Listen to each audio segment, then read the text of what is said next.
Hey there, good morning, and welcome in to a Friday, mid-July edition of the Sean O'Connell Show. Bill Riley sitting in for Sean today in the air chair once again at the Broadway Media Studios here in the heart of downtown Salt Lake City. So good to be with you on this Friday. Oh, man, we are in the dog days of summer, but, man, it's okay because as we sit here today, we're inside of 7 weeks. We are 48 days away from kickoff, and Utah football is just around the corner. Plus, we've got the British Open going on. Plus, we've got a World Cup weekend, third-place game tomorrow between France and England. A game, frankly, nobody wants to play in. Let's be very fair. Who wants to play in a third-place game? Nobody. But they'll be playing it nonetheless tomorrow in Miami. I believe that's where it's at. It's in Miami. And then on Sunday, the game to decide the best soccer playing country in the world between Spain and Argentina. The Spanish side, which is just the epitome of a team. Jason Kreis would love the Spanish side. They have stars, yes, but they don't have a megastar. They simply have a team. It's very hard to score on. Then on the other side, you have the defending World Cup champions, the Argentinians. Oh, the Argentinians. They're tough. They're feisty. They're gritty. And, of course, they've got the greatest player to ever do it in the history of soccer, Lionel Messi. That'll be coming your way on Sunday. So, yes, it is the dog days of summer. Yes, it's hot outside. Yes, I get it. But football is on the horizon. We've got football to placate us this weekend. And before you know it, we will be talking Big 12 football, which we will do on the program today here on the Sean O'Connell Show with yours truly, Bill Riley. And as always, here's the deal. I miss not being able to talk to you guys on a daily basis. I do. I get to talk to you on my weekly podcast, The Crimson Corner, which dropped yesterday.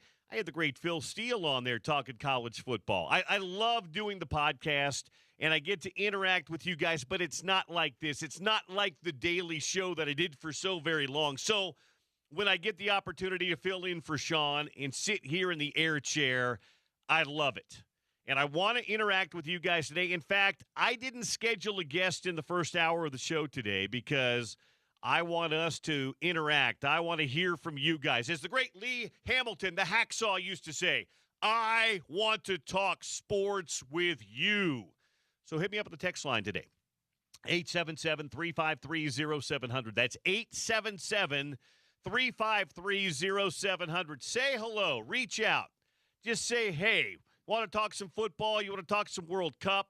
We can do any of that stuff today with you. You want to talk a little Jazz basketball? We're going to do some of that today as well. Summer League is rolling and the season ahead. And for the first time in a long time, or at least seems like forever, the Jazz have some hope. And I don't think this hope's going to kill you like it did England the other day. I'll go back to the old Andy Dufresne. Hope is a good thing. Maybe it's the best of things, and no good thing ever dies. So the Jazz have hope. Darren Peterson looks great. The Jazz, well, they're not a complete product yet. No, there's none of that. But they're not going to be trying to tank this year, and they're not going to be a laughing stock. And that is good. In fact, I think they should probably be a playoff game. We'll talk about that on the program today as well. But again, I want to hear from you guys. I miss you. Reach out and say hello, ask me a question, fire something off, whatever it might happen to be. And I'll have something I want to talk to you guys about in a bit too. So hang on for that. We'll get to that coming up in just a bit here on ESPN 792.1 FM. If you're watching on YouTube today, thank you very much for tuning in on YouTube today. Love it. Thank you so very much. It's the ESPN 700 YouTube channel. If you're listening in on the 50,000-watt blowtorch that is, or our FM affiliate, thank you so much for doing that. Or if you're listening in online from around the city, around the state, or around the country today, on the app or on the website, thank you for doing that as well. We love it. We thank you for doing that, and it's great to have you part of the day today. I've got a few guests on the show. I didn't schedule anybody in the first hour of the show today because I just wanted to have a little us time today. I wanted to kind of get back in touch with you guys. I've had some time to talk to a lot of Utah football coaches this summer. In fact, I've got a podcast series called Under the Headset, which will be dropping beginning, I believe, next Thursday, the 23rd. I'll lead it off with Utah offensive coordinator Kevin McGivern. I sit down and catch up with a ton of the new staff members for Utah football, and we talk a little bit about them, their journey, and coming to Utah, and what brought them to Utah, and what has them excited about this Utah football team this year. So I've had a really good chance, and working in the department gives me a great opportunity to see coaches and players on a pretty regular basis and talk to them. And you guys have heard me say this as I filled in for Sean over the last several months. I am very bullish on this Utah football team this year. I know a lot of people on the outside, are taking a wait-and-see approach, and that's fine. There's nothing wrong with that. It was a changing of leadership and changing of the guard, and they lost some key players too. I get all that. And the beautiful part of sports is nobody's deciding this anymore. Sports writers aren't voting on polls to send you to the postseason. It's not a computer spitting things out. It's a real life. But really, in a Power 4 league, you get to determine your own fate. And Utah will get to do that. I think they're a very good football team. And I'll give you some of my thoughts why. And I'd love to hear from you guys today as well. I think BYU is a very good football team. And they're going to be right in the mix of the Big 12 again as well. I think Texas Tech is a very good football team, despite all the noise around that program. If Will Hammond comes back and plays to the level they think he can play this year, to the level that he played against Utah at Rice-Eccles Stadium last year, I think that the Texas Tech's going to be really good. I do believe it's a three-team race, but we'll get into all that stuff. And I think there's some teams that can play spoiler. I don't think there's anybody outside of Utah, BYU, or Texas Tech that can win the Big 12 this year. Maybe I'm wrong. Maybe I'm proven wrong. Maybe Arizona steps up with Noah Fafita. Maybe Houston and Willie Fritz and Connor Wegman step up. I don't know. Maybe it's TCU. Sonny Dykes gets it done. I don't know, but I really feel like there's some teams that are good. I think the league's going to be good, and I think there's some teams that can play spoiler. But I think the conference champion comes from one of three schools. I think it's Tech, it's Utah, or it's BYU. And we'll get into some of that stuff today here on the program with you. I've got a Utah legend coming on with us today who was just recently inducted, or he'll be inducted later this year. It was announced that he is going into the Crimson Club Hall of Fame. It's the pride of Hillcrest High School, Zane Beadles, the great offensive lineman of Denver Bronco, of Jacksonville Jaguar, of San Francisco 49er fame. Going to talk to Zane today about the honor of going in the Crimson Club Hall of Fame at his alma mater, but also I want to talk to Zane about Jordan Gross becoming the new offensive line, one of his own, a former great University of Utah player. Jordan's maybe the best offensive lineman to have ever played at Utah and gone on to have even a better pro career. There have been a lot of good ones. I don't know that anybody's had a better overall career than Jordan Gross. He's now coaching offensive line. We'll talk to Zane Beadles about that, the team, and, of course, what he's up to these days. We're going to talk some big-picture college football today. My old buddy Brett Ciancia of Pick 6 Previews, I downloaded his book yesterday. It's great as always. We'll talk some Utah football, some Big 12 football, some national football coming up with Brett Ciancia at about 12:30. Then my friend Sarah Todd's coming by. I've seen Sarah, but I haven't talked to Sarah on the show because obviously I don't do the show on a regular basis anymore, but haven't had a chance to talk Jazz basketball with Sarah. She's been at Summer League and doing stuff, so we'll talk to her a little bit about what she's seen from the Utah Jazz and the season ahead. And I'll give you my little World Cup preview for Saturday or for Sunday as well. And I have no idea who's going to win the game tomorrow between England and France. It's kind of like a bowl game when you didn't make the college football playoff and you thought you were going to make the college football playoff, and then all of a sudden you didn't, and you're having to play in, the Greater Greensboro Goodwill Tire Bowl, and you just don't want to be there. I think we'll know very early on, and maybe we'll get a little bit more out of this game because France and England are natural rivals. So maybe that will add a little bit more something to the game tomorrow. But I'll give you my preview on the game on Sunday between Spain and Argentina. And if you want to weigh in on that, you can do so today. Again, the text line's wide open to you, and we'll get to some of your text messages coming up. Like I said, no guest here in the first hour, so We'll read some text messages, talk some Utah football. If you want to mix in some Jazz, some World Cup, any of it, feel free to bring it on board at 877-353-0700 here on the Sean O'Connell Show. Bill Riley sitting in today for OC here on Utah's number one sports talk, ESPN 700. I haven't talked to you since I was at Big 12 Media Days. Now, I went on with Sean and Spence when they were down at Big 12 Media Days and kind of pontificated on some of the things I saw down there. But I thought I'd give you a few of those things before I throw at you my question of the day today and kind of go from there. It was good. It was relatively uneventful. The first day there was a lot of Texas Tech chatter because it was the first time the assembled media had gotten a chance to talk to Brett Yormark. And I didn't think the commissioner necessarily handled the Tech stuff maybe as well as he could have, but that's okay. It's an old story now, but there's still an ongoing lawsuit, stuff like that. Doesn't really matter, Brendan Soares, if he's not playing for them. And then Joey McGuire came up, and I actually did think Joey McGuire did a pretty good job talking about that. But that was kind of the big day story, and then, of course, the Monster Energy sponsorship that was announced as well. But outside of that, there wasn't a lot of football news. And one of the reasons there's not a lot of football news at the Big 12 football meetings is they don't do a preseason poll. The preseason poll in the old days at the Mountain West or at the Big 12 or the Pac-12 or whatever it was would give us some fodder to talk to coaches and players about. Hey, what do you think? Your team was picked 7th in the league. Is that disrespect? Is that a motivator? There's none of that because the Big 12 2 years ago did away with preseason poll after the Arizona State being picked 16th in the first year and then winning the league. Again, I don't know why they don't do it. It doesn't have any impact whatsoever, and it's a media poll, not a coach's poll. So anyway, and by the way, I'll give you later in the show, I'll give you my power rankings, my preseason, and it's a little bit of right now, and it's a little bit of projection too. It's very much a Bill Riley conjuring up, but it's my informed opinion, especially now that I've been to Big 12 football media days, seen coaches, talk to players, talk to other media members. It's a much more informed poll. So I'll give you that coming up a little bit later on in the show today. Anyway, there was a lot of respect for Morgan Scalley in the program down at Big 12 football media days. A lot of questions, no doubt about it, but there was a lot of respect for the program and Morgan because it's not as if Morgan's an unknown commodity.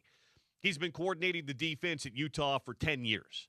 And everybody knows him, and I think he caught some people off guard with his energy. And I had a bunch of people say, is he always that energetic? I'm like, yeah, that's who he is.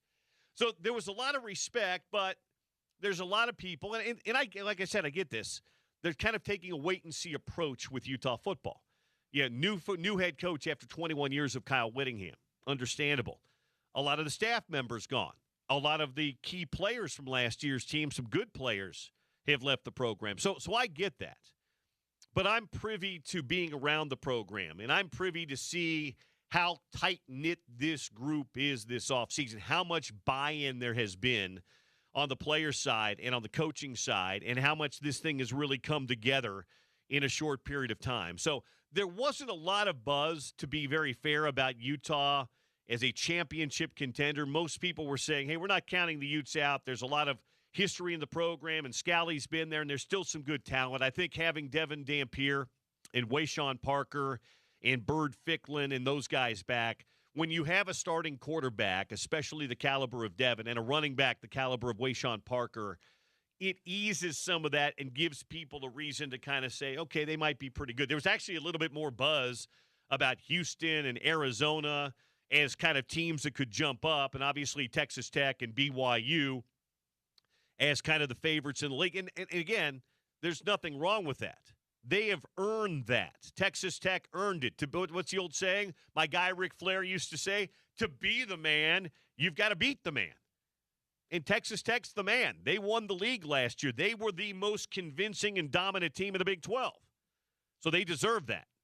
And BYU, they beat Utah and did what they needed to do to get to the Big 12 championship game. Now, they didn't look great twice against Texas Tech, but Tech did that to people. But again, Utah flying under the radar is not a bad thing. It just simply isn't. Because, again, this isn't the days of being in a non-power conference where you really had to earn your way and you had to punch above your weight all the time and then hope some breaks went. No, they're in a power conference.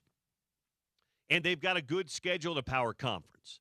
And the schedule, to be very fair, early especially, is very favorable to Utah. I've said this before, and I'll say it again. I think there's a very good chance Utah could be 8-0 if they stay healthy going into the BYU game. And to be very fair, too, BYU's toughest game outside of Utah is Notre Dame, and that's not a conference game. So that game, that holy war game, as they like to say, coming up on November the 7th at Rice-Eccles Stadium, could be more than just a Big 12 caliber game. It could be potentially, again, a lot of football to be played between now and then. Health is a big part of it. But it could be as big as any that we've seen in recent years or maybe all time. But I'll back off on that just a little bit right now. Bottom line is, coming out of Big 12 Media Days, Utah kind of flying under the radar a little bit. And again, that's just, I don't think that's a bad thing whatsoever. But it was fun. It was fun. I got to spend a lot of time catching up with people. I did my Crimson Corner podcast down there. I had my old friend J.B. Long and his buddy Mike Golick Jr. sitting on either side of me, and I did a podcast with those guys. By the way, you can find the Crimson Corner podcast, the one I do every week, this week's edition with Phil Steele, anywhere you find podcasts. Spotify, Stitcher, iTunes. You can go to utahutes.com, any of the social channels, and it's there. And that one in particular, the one for Big 12 Media Days, had a video component to it. And we'll have kind of like we do now, where you can watch this show, the Sean O'Connell Show, or the Spence Checketts Show, The Drive, on YouTube as well. We're going to be adding that component hopefully very soon as well to the Crimson Corner. So anyway, it was a good time down in Frisco. That brings me to my question of the day for you guys. And you don't have to answer right away. You can think about it. I'm going to be here all day, but we're going to spend this hour kind of talking about this and some other things. It's a very simple question for you guys. Does Utah play in the Big 12 title game this year? They just missed a year ago. It was probably the quietest 10-2 regular season or 11-2 overall season you could have. They were ranked just outside the playoff picture. They were they lost 2 games, one at home, one on the road. They were their own worst enemy on the road, and they got beat after playing Texas Tech, the conference champion, toe-to-toe for 3 quarters. But they didn't make it. And when you're a program like Utah, you're a program like BYU, you're a program like Texas Tech, I think your expectation is every year you're going to play for a conference championship. And that should absolutely, Morgan Scally would tell you the same thing. Everybody on his staff would tell you the same thing. Our expectation is to play for a conference championship. And this year should be no exception because this is going to be a good Utah football team. So my question for you guys today, and you can hit me up on the text line at 877-353-0700, is simple. Does Utah play in the Big 12 championship game in Dallas this year? Do they find their way to play in the Big 12 championship game this year? Maybe it's against BYU. Probably not. And I'll get to that in a minute. Maybe it's against Texas Tech. Likely, and I'll get to that as well. Or it could be another team. It could be in Arizona. It could be a Houston. Maybe it's a TCU. I don't know. K-State. But just a simple question for you today. Does Utah play in the Big 12 title game this year? Text line is open. 877-353-0700. That's 877-353-0700 to get you on board today here on the Bill Riley Show on Utah's #1 sports talk, ESPN 700. Did I say the Bill Riley Show? Old habits die hard, even though it's been 2 years. The Sean O'Connell Show with Bill Riley filling in. Couple of other thoughts. I would tell you, and I'll get to your text messages after this. We've got the whole hour to do this. I don't have a guest coming up till noontime today. The biggest questions, I think, about Utah, and they're valid questions. I get it. But again, because I'm around it a lot, I have a little bit more insight than maybe the average reporter and or fan does. I think the biggest questions about this Utah football team, aside from new coaching staff and how does Scally do and stuff like that, which I think will be just fine. It's not like you went out and hired a bunch of guys that have never coached football before or been around the game. But I think the biggest questions around the program are the lines of scrimmage. Offensive line, which has to replace 5 starters, and defensive line, which lost some key guys to the portal. To be very fair, though, these are areas where Utah has always thrived. Utah has always been good building and developing both offensive and defensive lines, and I don't think this year's going to be any different. As I've said a couple of times already today, I've spent a ton of time this summer talking to coaches and players and staff, and I had some of those questions, too, in the spring. You know, Jordan Gross is coming in, new offensive line coach, having to find out what he's got here. What does he have in these guys? But the more I've talked to these guys over the last couple of months, and especially in the last couple of weeks, and I bumped into Alex Harrison the other day, one of the veteran offensive linemen who have been in the Alex has been in the program a lot. I mean, he's like on the Britton Covey path. He's been around a long time. I just feel so much better about where they are. And I bumped into Scally. We did a little walk and talk with him down in Frisco at Big 12 Football Media Days. And he told me, I didn't even bring it up. He told me, he goes, I really like our offensive and defensive lines. I talked to Luther Ellis, who coached defensive tackles a couple of weeks ago. He likes the group as well. They added some really nice pieces in the portal. They had some really nice young pieces coming back, like Carson Kafusi and Pupu Sepulona. Here's what I'll say about the offensive line group. It may take them a game or two to gel together, but the talent is there. They've got really good talent. Is it going to be last year's offensive line? Probably not, because you had 2 NFL first-round draft choices and 3 other guys that are likely to be on NFL rosters this year. But it has a chance, I think, to be good. And there's talent there. But again, that's where the preseason schedule, I think, sets up well for Utah. Idaho to begin things, 1AA program. Arkansas coming in. Now, that's an SEC program, but it's an SEC program in a rebuilding mode. They kind of bottomed out last year. They fired their head coach, Sam Pittman, new staff, tons of new players. And then you've got Utah State. 3 home games, all against opponents that would be considered lesser than Utah right now. So I think that's a great way for the offensive line to take a game or two to gel. I think they're going to get better and better as the year goes along. And I'll say the same thing about the defensive line, too. I think there's a ton of depth on that defensive line. And I think you're going to see them get better and better as the year goes along as well. You're mixing some new guys in that were transfers, but they've played a bunch, getting used to the new system. And then you've got young guys who have been in the system that are going to be a year older. 2 guys I mentioned a minute ago. So I think that group gets better and better as the year goes along as well. And again, I think that's where the non-conference schedule is going to help Utah a great deal. So, like I said, I think the questions are certainly valid. When you have to replace an entire offensive line, that's a valid question. Defensive line, probably you're having to replace some good players that left to go other places, both ends and tackles.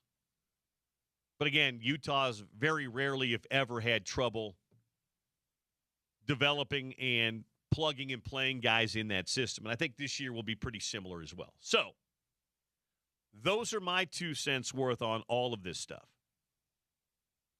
I'd love to hear from you guys now. Anything's fair game. It's a free-for-all Friday. But I do have that football question, at least for now, in front of you. We'll talk about some other things, too. Simple question today. Does Utah play in the Big 12 title game this year? 877-353-0700. 877-353-0700 to get you on board on the text line here on the Sean O'Connell Show today. As I mentioned, guests coming up on the program today, Zane Beadles, now Crimson Club Hall of Famer, and NFL great.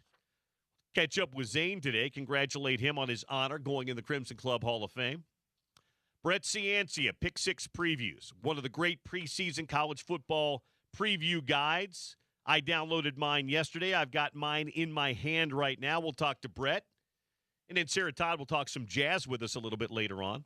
We'll keep you updated on the British Open that's going on right now at Royal Barkdale. So we'll get to that as well.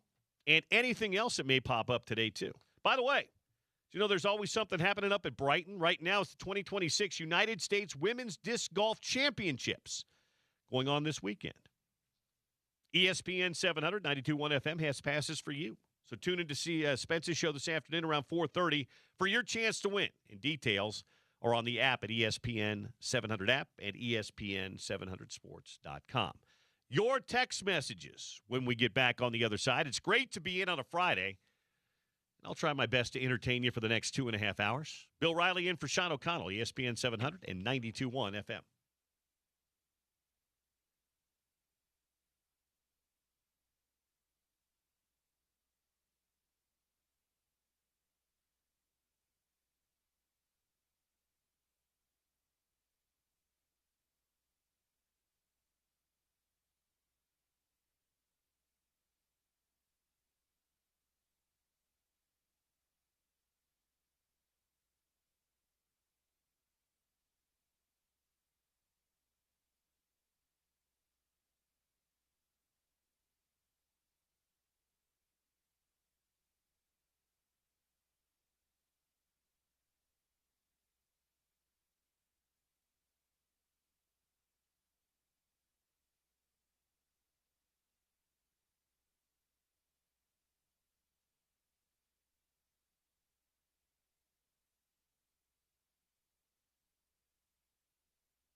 Ryle's sitting in for OC today. He's out. So I'm glad to be back in the air chair. Glad to interact with you guys, too. The text line is popping today, so we'll get to some of those text messages. 877-353-0700. I'll give you a full leaderboard update on the second round of the Open Championship, but somebody named Lucas Herbert, who I don't know at all, but he shot a 62 today. He's got a two-shot lead right now over Cameron Young and Jackson Suber, who I didn't know either. I've never heard of Jackson Suber. DeChambeau's still on the course playing well, as is Ryan Gerard. And Sam Burns shot a 62 today, too. He didn't have a good first round, but he went lights out today. He's at 5 under in the clubhouse. So we'll keep you updated on that, and we'll give you a full leaderboard update coming up in just a bit here on the Sean O'Connell Show. Text line, text question for you today here in the first hour, because I wanted to open it up and just give you a pretty straightforward question. And the question today is pretty simple. Does Utah play in the Big 12 championship game this year? Not asking you if they win it. If you want to throw that in, it's fine. But I'm just simply asking, does Utah play in the Big 12 championship game this year? 877-353-0700. But because it's a free-for-all Friday and we don't get to talk as often as we used to, feel free to throw anything else at me as well. 48 days away from kickoff, Jazz Summer League, World Cup final, you name it. NFL's just around the corner. Yes, I'm still a Chiefs fan. That has not changed, and I think it'll be a bounce-back year for the Chiefs, though I got to say I'm not overly thrilled with their wide receiver room, but healthy Mahomes makes all the difference. We'll see how it goes. Anyway, 877-353-0700 to get on the Sean O'Connell Show today. Bill Riley sitting in. Austin says, hey, good to hear your voice again. Bill gave me a thumbs up. Thumbs up to you too, Austin. Appreciate it. Thanks for listening in today. Jared says, hey, other than quarterback, what position group do you feel most confident about heading into the season? Other than the O-line, what position group has the most question marks? Good question, Jared. Quarterback is locked and loaded. I feel great. I do. I feel great about running back. I feel great about wide receiver. This wide receiver room, and I know a lot of it's unproven in the Utah system, but they have guys that have played now. You know, again, Braden Pagan had a really nice year last year at Utah State. Kyrie Scholes had a really nice year last year at San Jose State. And both those guys are familiar with Kevin McGivern's offense. McGivern recruited Scholes to San Jose State. Larry Simmons had a really good end of the season. He's back this year. I almost said Creed Humphrey. That's my Chiefs fan coming out. Creed Whittemore. Once Ryan Davis got hurt last year, Whittemore slid into that slot wide receiver, and he was really good the last couple of games. That's 4 wide receivers there. We haven't even gotten to Dadrian Zipperer. Another guy I'm going to tell you guys to keep an eye on is Ricky Johnson. Ricky Johnson was a freshman last year at Mississippi State. He only had 3 catches as freshman, but he played for Chad Bumphus. Chad Bumphus, his wide receiver coach, is now the wide receiver coach at Utah. I think, again, just another name to file away. So I think those 2 position groups, that's why I feel really good about the offense this year. I do. Question marks this year, I still think there's a little bit of a question at corner, just a little bit, just because you've got Scooby Davis on one side. Who's going to be the guy that plays opposite of him? Who's going to play the slot? I think the safeties are great. Jackson Benny, Nate Tillman, Nate Ritchie, Rabbit Evans should be back. They'll be good at safety. But, again, I'm not concerned about it, but there's some questions just until we see who they decide to slot in. But I know they like James Chenault a lot, and I know they like Rock Caldwell a lot too. So hope that helps you out a little bit, Jared. Thank you for the text message.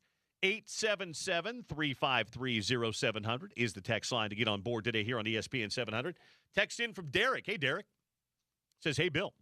It's clear that the media is counting out the Utes because of the question marks everywhere. If you did not know about the coaching change and only saw the players in the schedule, what do you believe the most realistic record is this year? Well, I do know those things, though. I have said this to people. And I may sound foolish. Maybe I'll look foolish in November saying this. I think the low water mark, again, assuming you don't get decimated with injuries. Everybody suffers injuries. I get it. But assuming you don't get decimated by injuries. I think Utah on the low end is a 9-3 team, and on the high end could be an 11-1 team. You guys that have listened to me for years know my rules. I never pick anybody to go undefeated. It's silly. It's insane. Does it happen? Yeah, it can. See Indiana. But it's rare, even though Utah's done it twice in the last 20 years. But anyway, I digress. That's what I believe. And here's what I will say. I don't know that anybody's counting Utah out. Like I said, down at Big 12 Football Media Days, there's a lot of respect for the program, and Scalley's got a lot of respect. But he's not been a head coach before, and he's not run a program. And I think that's where people are just pausing a little bit. That's all. So if you're outside of it and you don't see it, I don't think there's anything wrong.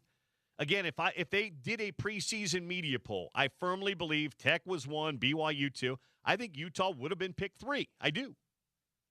With Houston just behind him, Arizona and TCU just behind him, I think K-State could be a surprising team this year. Anyway, Derek, thank you. I appreciate it. Michael says, hey, Bill, oh, how I miss that introduction on a daily basis. The history, the enthusiasm, it's awesome. I love your energy at the mic. It's simply the best. Miss hearing you on a daily basis, my friend. Best to you always. Hey, Michael, thanks. That was kind of you. Appreciate it. Darren Swan says, hey, Bill, glad to hear the pipes.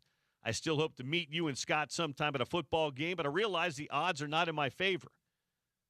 Well, if you come to the Smith's tailgate tent, you should be okay. Figure your way in there, Darren. So I'd love to meet you. Come by and say, if you get a chance, come by and say hi. Sly will be in there too. Text message, hey, Bill, heart says we make it, but my head says no. Okay. It's not a lock. I mean, it's not a shoe-in. I don't think that Tech is on paper the best team, but they've got questions. And how much did this offseason stuff impact that team? Probably not a lot, but they've got a question at quarterback, and that's the health of Will Hammond. There's a difference between, and he blew his knee out when? It was what, late October, I think? There's a difference between coming back to play and playing at a high level, especially when you're a guy that doesn't have a lot of experience. So they've got a big question. BYU lost some key players too. Playmakers on the outside, defensive coordinator, there's questions there. Utah obviously has questions. So there's certainly questions, but if you're saying no, that's a fair answer. I will disagree with it, and I'll give you my answer why in a minute. But it's fair. Will Healy says, yes, the Utes play in the title game. Okay. Oh, he also says, Bill, our friend group is spread between Salt Lake and Southern California. Whenever one of us hears you're on, we spread the word. Oh, thank you. It's always great to hear your voice. Go Utes. Thanks, Will. Appreciate that. And to the friend group as well. Matt Rigby says, I think the winner of the Holy War goes to the conference championship, which will make that game super hot. I agree. If you want my answer right now, and I'm happy to give it to you, I think, yes, Utah plays in the conference championship game this year. And you want to know the greatest reason why I think they play in the conference championship game? Because that game is at Rice-Eccles Stadium. And I just can't see a world where Utah loses back-to-back games at Rice-Eccles Stadium against BYU. It hasn't happened in more than 30 years. But I do believe the winner of that game will play Texas Tech in the championship game. Texas Tech's schedule is easy. It is so easy. All their tough games are at home, and Tech doesn't – get this. Tech doesn't have to play Utah. Tech doesn't have to play BYU. I don't think Tech has to play Kansas State either. I think their two toughest conference games are Houston and Arizona. And I think both those games are in Lubbock. So Tech's got of the favorites. And I think there's 4 or 5 potential teams. I really think there's 3. But they certainly have the most friendly schedule, if that makes sense. Text message from Spencer today. No, this one's from, Texter 2086. Hey, Bill, if I had to guess, I would say no for now. But for years that Utah has played better when they were overlooked and have a chip on their shoulder. If the offensive and defensive line come together and play good, then Utah's got a good chance to play in the conference championship game. Also, having most of the toughest games at home is a plus. Yeah, I would say it's split for Utah on their toughest games. They have Houston and BYU at home, and those are 2 games in basically a 3-week span. Those are tough games.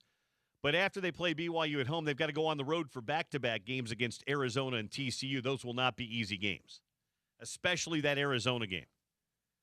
And I say that not because Arizona's some juggernaut. One, Tucson has always been a tough place for Utah to play for whatever reason.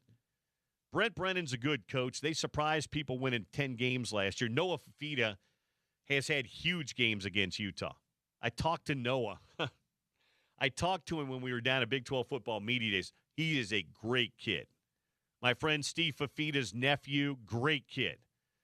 But Noah Fafita's got a little chip on his shoulder when it comes to Utah because he grew up a Utah fan in Southern California because of his uncle Steve. And Utah didn't really recruit him very hard. That's what he told me. And so he's always played a little bit better and a little bit harder against the Utes. By the way, Noah Fafita is about as big as Britton Covey was. That guy is small. He even had his pads on. They were doing a photo shoot or something down there at Big 12. So he had his pads on and cleats on. But he is a small dude, which makes it even more impressive what he's able to do on the football field. 877-353-0700. Spencer Cobb asked, does the Big 12 seem deeper this year? I think it's about the same, Spencer. I don't think it's any deeper when it comes to title contenders, but I think there's probably 8 good programs.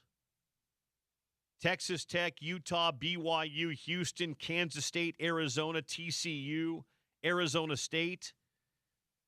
And I think there's some I think there's some, Oklahoma State I think is going to be much better this year, but I don't think that I don't know that they're yet a good program. I know they've got a lot of influx of talent, and Eric Morris is a good coach, but they were terrible. I mean, they were awful the last really 2 years.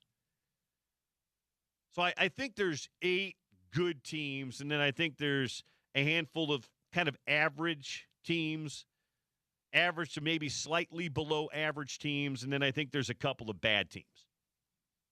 I'll give you my preseason Big 12 power poll coming up in just a bit here on the Sean O'Connell Show. Texter 6197 says, good morning, Bill. I'm putting my trust in the Utes. They will play in the Big 12 playoffs this year. Go Utes. In the Big 12 do you mean the Big 12 championship game and the playoffs? One step at a time. Thank you for that text message. 877-353-0700. A couple more text messages, then we'll grab a break here. We'll be joined by Zane Beadles at the top of the hour. Recently named to the Crimson Club Hall of Fame, one of the great Utah offensive linemen of all time. Texter's 9727 says, nope, too many changes. I really think they'll be lucky to be 7th or 8th in the Big 12. Well, you and I, if you're going to say they won't make it, that's fine. But 7th or 8th in the Big 12 would mean something catastrophic happened this year. There's too much talent in that program for them to finish. 7th or 8th would mean they finished like 7-5, 6-6. And with the schedule that they've got, I don't see that. My buddy Albert says, shout out to you, Bill. We miss you. Well, Albert, we'll see you in about 48 days. Thank you. This text comes in from Rob. Mr. Riley, the only thing I want to see in college football is Utah against Michigan for the national championship. Well, from your lips, Rob, to the football god's ears, I would love to. I would even just say this. If we could get a Utah versus Michigan playoff matchup in whatever round, I would be all in for that.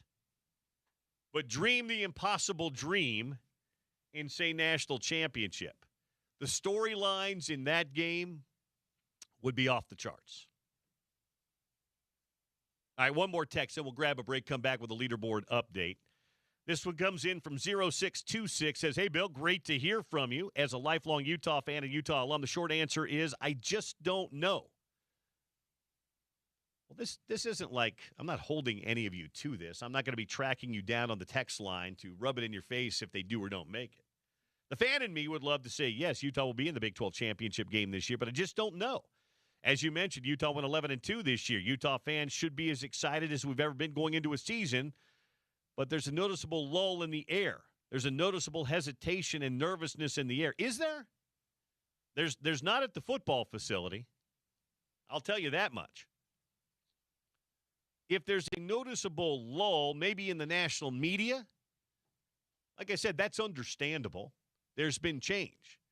Those guys aren't around the program. They kind of look at depth charts and kind of make projections, and that's fine. We all do that. But I would say I haven't met anybody that's nervous that's a Utah fan. I think that they're unsure, kind of like you are. I haven't noticed any lull or nervousness. Maybe a hesitation to pull the trigger and guarantee they'd be in.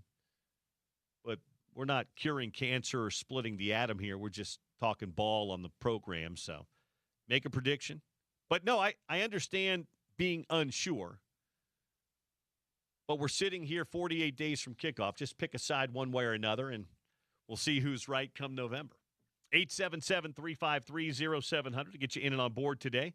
Could do a little British Open update brought to you by You Went to Golf on the other side as they play at Royal Barkdale today. And then Zane Beatles will join us in just a bit as well. Friday, Sean O'Connell Show. Bill Riley sitting in on the home of the Utes, ESPN 700, 92.1 FM.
Riles in for OC today, live from the Broadway Media Studios here in downtown Salt Lake.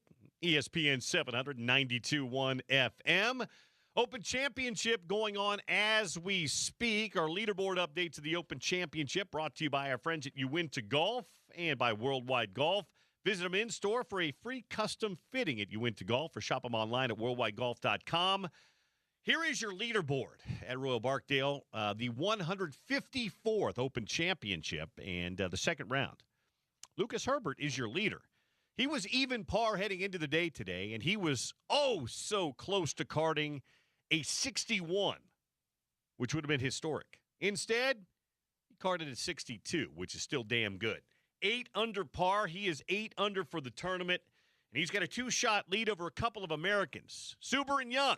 They're both 6 under par. Suber today, 1 under, Young 3 under, both in the clubhouse. Bryson DeChambeau still out on the course, and he's playing well. DeChambeau right now at 5 under, 2 under for the day. He's on 14, I think, as we speak, and 3 shots back. Gerard is also out there in American. He's 2 under through 11 today, 5 under for the tournament. Another American, Sam Burns. The Americans are dominating the top of the leaderboard right now. 4 of the top 6 spots, 5 of the top 6 spots are American. Sam Burns was also 5 under today, and 8 under today, 5 under for the tournament. So he's in the clubhouse in good shape. Molinari had a good round today, -1, 4 under for the tournament. Wallace at 4 under. McIntyre, Fitzpatrick, both at 4 under par as well. As they play, it's getting a little late in the day today. It's approaching, I believe, about 7 o'clock in the evening. It'll be light there till like 10 o'clock tonight, so they won't have any trouble getting these rounds in. Scotty Scheffler continues to struggle a bit. He's not had a great year this year by his standards. And if most of you probably know that are golf fans, that Tony Finau has had just an awful year this year. He has missed every major championship this year, just not been in form this year, Tony. And so he's not playing at the Open Championship right now. So that leaderboard update brought to you by Uinta Golf and Worldwide Golf. They'll sponsor the leaderboard updates throughout the rest of the day today here on the Sean O'Connell Show, and again with Spence Checketts as well. Been asking the question today, here the first hour of the show. Since we're 48 days away from kickoff, I just kept it pretty simple today. But it's a question worth asking because it's by no means a lock. Does Utah play in the Big 12 championship game this year? Everybody feels, and I'm probably in that camp too, that Texas Tech has a pretty good and easy path from Lubbock to Dallas. And then is it going to be Utah? Is it going to be BYU? Could it be one of the other upstarts like an Arizona, a Kansas State, maybe a Houston? I don't think so. I think those teams could play spoiler. I think, and I said this earlier, I think there's a really good chance that Utah comes into the rivalry game 8-0. Their early season schedule sets up really well, especially for the lines of scrimmage to begin to gel. Utah's season, for the most part, begins with Houston on October 24th. They go to Cincinnati the next week, and then it's BYU, Arizona, TCU in 3 successive weeks. And I really do believe that's kind of where the season is going to kind of begin to play out. I think Utah's got a great chance to be 8-0. Looking at BYU's schedule, I think they might be 7-1. I think the only game I think BYU drops early might be that Notre Dame game. Notre Dame, by the way, we'll talk to Brett Ciancia at Pick Six previews about Notre Dame, but they are loaded. A lot of people have them preseason number 1. I think Brett, in his publication, had them 4th. I think he had Oregon 1, Ohio State 2, Miami 3. Not sold on I think Miami's going to be good again. Don't get me wrong. They might be the best team in the ACC, but we'll see if Darian Mensah is good enough. He played at Duke. He put up good numbers at Duke, but it wasn't like Duke was a world beater. Now, he'll have a lot better talent around him at Miami, so we'll see. And then he's got, I think, Notre Dame 4th. So we'll talk to Ciancia coming up in just a bit here on the program. 877-353-0700. This text line, thank you guys, has absolutely exploded today. I've got so many text messages to get to here. Text message. Texter 2136. I would love to see the Utes in that game. And I don't think they're far off. But the O-line dictates quarterback play. And we're too green. I bet we'll still be damn good on the line. Better than we should be. But not at the level of a conference champion. Thanks, Billy. Always good to hear you again, as always. John. Well, thank you, John. Here's the thing. They're not, I'm just going to say this, they're not necessarily green on the offensive line. Starting-wise, yes. Zeraway Williams is likely your starting left tackle. Started 3 or 4 games last year toward the end, or 2 or 3 games toward the end, and has been to the program 6 years. He's played a lot of football, just not starting football. Alex Harrison has been in the program like 7 years. Alex has been around. Has not started a bunch of games. He started a handful, but he's played a lot. Remember, these guys come in when Utah's blowing teams out and play. Cedric Jefferson was the starting right tackle last year, or left tackle. He might play on the right side this year for the national champion Montana State Bobcats. Is that right? Bobcats, yeah. 1AA champions last year. Again, the real issue isn't going to be their ability to play. It's going to be their ability to gel quickly. Because on an offensive line, you've got to gel pretty quickly. We'll talk to Zane Beadles about that. He's going to join us coming up. He played a little bit of offensive line in his time. Like I said, I'm not worried about the talent, just having talked to enough coaches and seen it. It's getting those 5 guys on, and again, I don't know if they've got the 5 guys locked in yet, or it might take a week or 2 of camp to get there, but the sooner they do it, the better. So, John, thank you. One more, then we'll break. We'll get some more text messages in a bit. This one comes in from Leslie. Leslie says, Bill, I've missed your interviews with Phil Steele these last few years. Loved your podcast with him this week. Thanks for listening to the pod. He's so knowledgeable. I love how he seems to have a personal connection with each team. Great interview. Well, thank you. He does. Phil does his homework. He talks. I'm pretty sure. I know he talked to Morgan Scalley. He talks to every single head coach.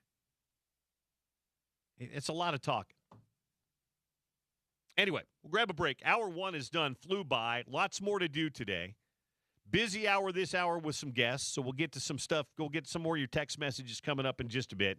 On the other side, just announced he's going into the Crimson Club Hall of Fame. One of the great offensive linemen in Utah football history, Zane Beadles, joins us next. Here on the Sean O'Connell Show. Bill Riley in today on ESPN 700 and 92.1 FM.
Hour 2 on a Friday. Riles in for Sean today. Great to be with you.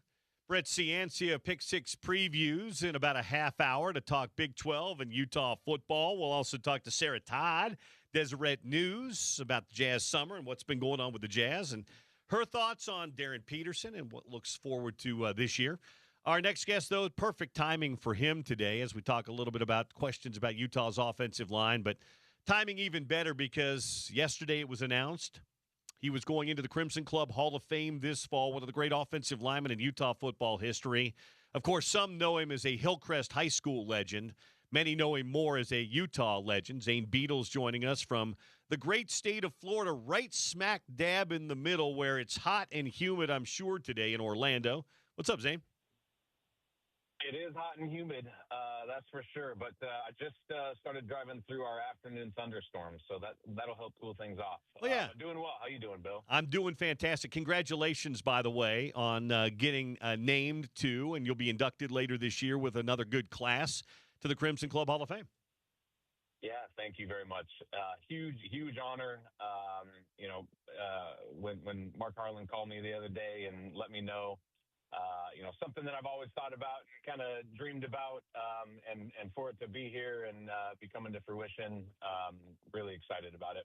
It's an honor that kind of puts you in great company with the other greats that have played at your alma mater as well. But could you have ever thought when you went back to those early days of the Kyle Whittingham era and playing a little offensive line with some of those fellas that this would be the end result? Absolutely not. I distinctly remember my true freshman year coming into training camp, getting into the season, being on the scout team. I redshirted that year and, needed some time to develop. But I remember calling my dad, telling him, Dad, I'm never going to play here. These guys are way too big and strong. I'm just not good enough. But kept my head down, kept working hard and got better. And here we are. Well, when did the light bulb go on, Zane? When was that time where you thought, those doubts that you had in your head when you were talking to your dad, when did it kind of change? When did you say, like, okay, I'm okay. I can play with these guys? Yeah, the next year, I kind of got thrust into a position and the expectation was like, hey, we want you to compete for a spot here, my redshirt freshman year. And, I've kind of always just been that way where I just, I throw myself into the situation and I do the best that I can do. And that's all I can worry about. And we'll see what comes out the other side. And did that. And, going into the opener that year on the road in the Rose Bowl against UCLA was my first start. And, just kind of never looked back from there. All Mountain West second team is a sophomore, but what everybody remembers is the 08 team. And how special that team was. You guys had a bunch of dudes that had played together. A lot of you guys had played together for quite a while up front that year. I always ask the 04 guys because they had that great year before, that 11-2 year where Alex took over, and coming in they had the confidence of Urban Meyer. I don't remember that same buzz coming into that 08 season. You guys knew you were going to be pretty good. When did you know you were really good? I think I don't know that we knew for certain going into that season. And to your point, the 07 season wasn't like the 03 season, that's for sure. But, I think the team had kind of gone through a transition from Urban to Kyle and, started to take on his kind of, his type of program and his attitude and, definite things, were progressing, but I think internally, we knew we had a chance. We knew we had something special. We had a good group that played together and a lot of great leaders on that 08 team. So I think internally we expected to be very good that season. And then, I think early in that season, the way that we were playing and go on the road to Michigan and win that game, it was like, all right, here we go. Great teams and teams that have great seasons, as you know, sometimes have to gut wins out. Sometimes they're not always pretty. That's why there's no style points. It's just about wins and losses on the scoreboard. You guys had some of those games. Not everything, again, like the 04 team where they blew the doors off of everybody. You guys had to win some close games. That TCU game is one everybody always points to, but you had some other ones too. Yeah, We did. New Mexico Yep. is one that pops out for me that year. Kind of similar. I think it was the exact same score as that TCU game, if I remember correctly. But yeah, to your point, I mean, even the Michigan game, right? I think that was the final there was like 25-23 or something like that. The close games, and we were able to be on the right side of those games throughout that whole season. Zane Beadle's our guest here on ESPN 700 on the Sean O'Connell Show. Bill Riley sitting in today for Sean. He's going into the Crimson Club Hall of Fame. I'll tell you about the rest of the class coming up in just a bit here. How did Utah football prepare you for the next level, Zane? How prepared were you when the Broncos took you and you began your career in Denver and obviously played 9 great years? We hear from people all the time, especially in the trenches and sometimes at the defensive back spot too, that when NFL guys draft Utah players, they know what they're getting. What was it that Kyle and his staff did that got you ready for the next level? Yeah, well, first of all, I've said this all along and firmly believe it and will continue to say it. Had I gone to any other program, I don't think I would have gone on to play professionally and had the career that I had in the NFL. I owe a lot to that coaching staff and the way that they developed me and developed players and not only physically but mentally and just preparation wise in general. So just want to make that comment. The way that Kyle ran the program and Doug Elisaya in the weight room, and it was just very you knew exactly what the expectation was, and you knew that if you didn't meet the expectation, you weren't going to see the field, and it was up to you, right? And very much treated you like young men, until you proved that you couldn't be treated that way. And, that's the way that the NFL is, right? If you can't perform on the field, they're going to go find somebody else that can. And so just kind of having that attitude and having that kind of expectation just prepares you well for the next level. And then the physicality and the hard work and the toughness and just the things that the program throughout instills in guys, just translates very well to the next level. So you and I talked about this when you were a guest on my podcast a few months back on the Crimson Corner, but maybe a lot of the people listening in today didn't catch that episode. One of the big questions this year, and rightfully so about Utah, is they've got to replace 5 offensive linemen, 5 starters. Now, they have a bunch of guys that have played, Zane. They weren't starters, but they have played over 4 or 5 years of football with Utah and some other talented guys coming in. What's the biggest challenge Jordan Gross has in getting 5 new starters together? Even if they've played, they haven't necessarily played together. What's Jordan's biggest challenge there over the next, 48 days before the opener? You just said it right there. It's getting them to play together, right? O-line, unlike any other position on the football field, truly is, for any one of those guys to be successful, all 5 need to be working together, right? That's just the nature of the position. And being able to put the right guys in the right spots, have them, get reps with each other and gel with each other, and communicate well with each other. That may be one of the biggest factors, is that communication factor. But it's just, relentless effort in getting that unit to play as one and play together and, know the strengths and weaknesses and be able to be in a position to be successful as an entire unit. How much can practice help, or do you really have to have game reps to really get together? Practice absolutely can help. I mean, game reps, there's no substitution for game reps. But I know, Coach Scally and the coaching staff is going to be hyper-focused and always has been and always will be on trying to replicate the game as much as possible in practice, right? But it's got to be a mindset from the players too, right? They need to go out there and say, you know what, I'm treating this as a game. Every rep that I go out there, I'm playing absolutely full speed, against a good defense and the expectation across the board, across the team should be like, hey, we're going to play as hard as we can and try to simulate games as much as we possibly can so we can all make each other better. Yeah, I don't know that they're completely set, but I think coming out of spring, they have a pretty good idea. if you were in Jordan's shoes and in Kevin McGiven, the offensive coordinator's shoes, how far into fall, if you weren't starting on day one of fall camp with your five, how quickly would you like to have your five together? A weekend? I mean, as quickly as possible, right? It takes what it takes at the end of the day, right? And if it's not right, you think you got a lineup going into it and it just doesn't feel right, or you need to make a tweak here or there, that's what you got to do. But the quicker that you can kind of get that group settled in, I mean, the more reps they're going to be able to get together, the more they're going to kind of understand, like, hey, the focus is on preparing as a unit here, not individual competition. Now, there's always going to be individual competition. I don't want to shy away from that. But the more that you can be in the mindset of like, hey, this is where we're going to be. Along the line, and here's how we're going to work together, and let's focus on refining and fine tuning that.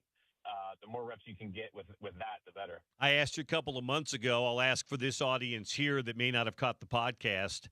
What do you make of the hiring of Jordan Gross to be the new offensive line coach? I think it's awesome, man. I don't know Jordan that well, but my senior year, I was able to connect with him and a few times throughout my senior season and get some advice, on that transition and going to the next level. And obviously, watching him on the field and the way that he went about his business and the type of player that he was, very intelligent player, and maximized his ability, and excited to see him as a coach now and pass on not only the knowledge but the mindset and the attitude and the things that he played with on to his group is exciting. I don't know if last thing, because I know you've got to run. I don't know if I've ever asked you. Do you identify as a Bronco, a Jaguar, a Niner, or a Falcon? Probably not a Falcon because you only spent the 1 year there, but you had good stops in all those places. But if someday they want to put you into Canton, that's the next Hall of Fame you got to get into. Which hat are you wearing, Zane? Are you wearing the Broncos, the Jaguars, or the Niners hat? Well, I don't think we're going to have to worry about that because I don't think that's that piece of things is never going to happen. But I am very much a mutt in that sense, I guess you would say. But I was in Denver the longest, by 100%. It was 4 years there, 2 years in any other location. Had the most personal success and team success there in Denver. So if there had to be one, it'd definitely be a Bronco. Well, that hurts me to my soul just a little bit as a long time and a lifelong Chiefs fan. But as I told Garrett Bowles, I can root for my team, but still root for people that I like a lot. And I rooted for you when you were a Bronco, so I'm glad you had that success. I know you spent some time in Jacksonville where I covered that team too. But more than anything else, I'm just happy that I'm going to get to see you in September for the Hall of Fame induction class. Congratulations again, Zane. I'll talk to you soon. Absolutely. Thanks, Bill. Take care, and we'll see you soon. All right. Zane Beadle's with us, member of the Utah Athletics Hall of Fame class for 2026. First team All-American and by the Football Writers Association of America, College Football News, and my guy, Phil Steele. Back in 2009 was second team All-American by SI, Walter Camp, Sporting News. He first of all, he is a great person. And Zane's always been a great person. And a Utah guy and a Hillcrest High School, Salt Lake City guy, but so happy for him. And it's a really, really good class that's going in. DeLon Wright, one of the great point guards in Utah basketball history, is going in as part of this class. DeLon just kind of, I think he's – I'm going to try and talk to DeLon soon, but I'm pretty sure he's done with basketball. But we'll find out. He had a good 10-year run, so – nothing wrong with that. Daria Bijak, who was a gymnast in the mid-2000s, 8-time All-America, also competed in the Olympics for Germany back in 2008. Jerry Pym, one of the great basketball coaches, running Utes coach from 74 to 83, was an assistant coach for 13 years with Jack Gardner and Bill Foster. So I've met Coach Pym a number of times when he's come back. I know his grandson, Dustin, very well, who's a local golf pro and helps out with the Utah golf team. So happy for Jerry that he's going in. Katrine Smygen, who's a women's skier in the early 2000s, is going in as well. She was the Ski Racer of the Year for Ski Magazine in 2003, a two-time Olympian for Estonia. So that's really cool, two-time All-American as well. And then they always honor a team, too, and they're going to honor the 1991 Utah softball team. They were WAC champions in 91, regular season and tournament, coached by somebody that I've gotten to know the last few years, was able to broadcast the Softball World Series with Joe Evans, Charmel Green, who is fantastic, and, of course, Deputy Director of Athletics, was an All-American on that team. And I'm pretty sure, I got to double-check this, but I'm pretty sure Amy Hogue, the current head coach, was a freshman on that team, freshman or sophomore. So they also were part of a NCAA record doubleheader. They played a 56-inning doubleheader. The first game was 31 innings. They lost that game, but they came back and beat Creighton in the second game, which went 25 innings. They played through the night. They began at like 6 in the evening and played till 6 in the morning.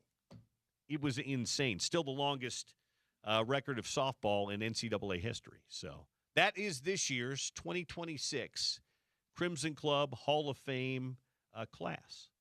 And I'm going to be lucky enough to MC that ceremony coming up in September. So there you go. More information on that class at utahutes.com. 877-353-0700. I'm going to give you, in about a half hour, my preseason Big 12 power poll. This is the Bill Riley, where they are now with a little bit of projection too, power poll for the Big 12. That'll be coming up in just a bit. I've asked a question today. Do you think the Utes appear in the Big 12 title game this year? Easton Barney says, hey, Bill, good to have you back on the radio today. Your intro still gives me chills. So many great calls. Well, thank you. Here's my question. Who do you think will be a standout player this year that is flying under the radar? Flying under the radar. Well, he's not. None of these guys are necessarily under my radar. I think Jackson Benny is going to have an all-conference year this year. He was not picked first-team all-conference in the Big 12. He wasn't. I think Jackson Benny is going to have a huge year for Utah football. I think he has that next great Utah safety season. He had a really good year last year. I think Jackson has himself a really, really good year coming up this year. I'll give you another guy to keep an eye on that I think could pop this year a little bit for Utah. Carson Kaufusi. Yes, yet another Kaufusi at the University of Utah. Carson, Skyline High School product, had a really solid freshman year, was part of that defensive tackle rotation.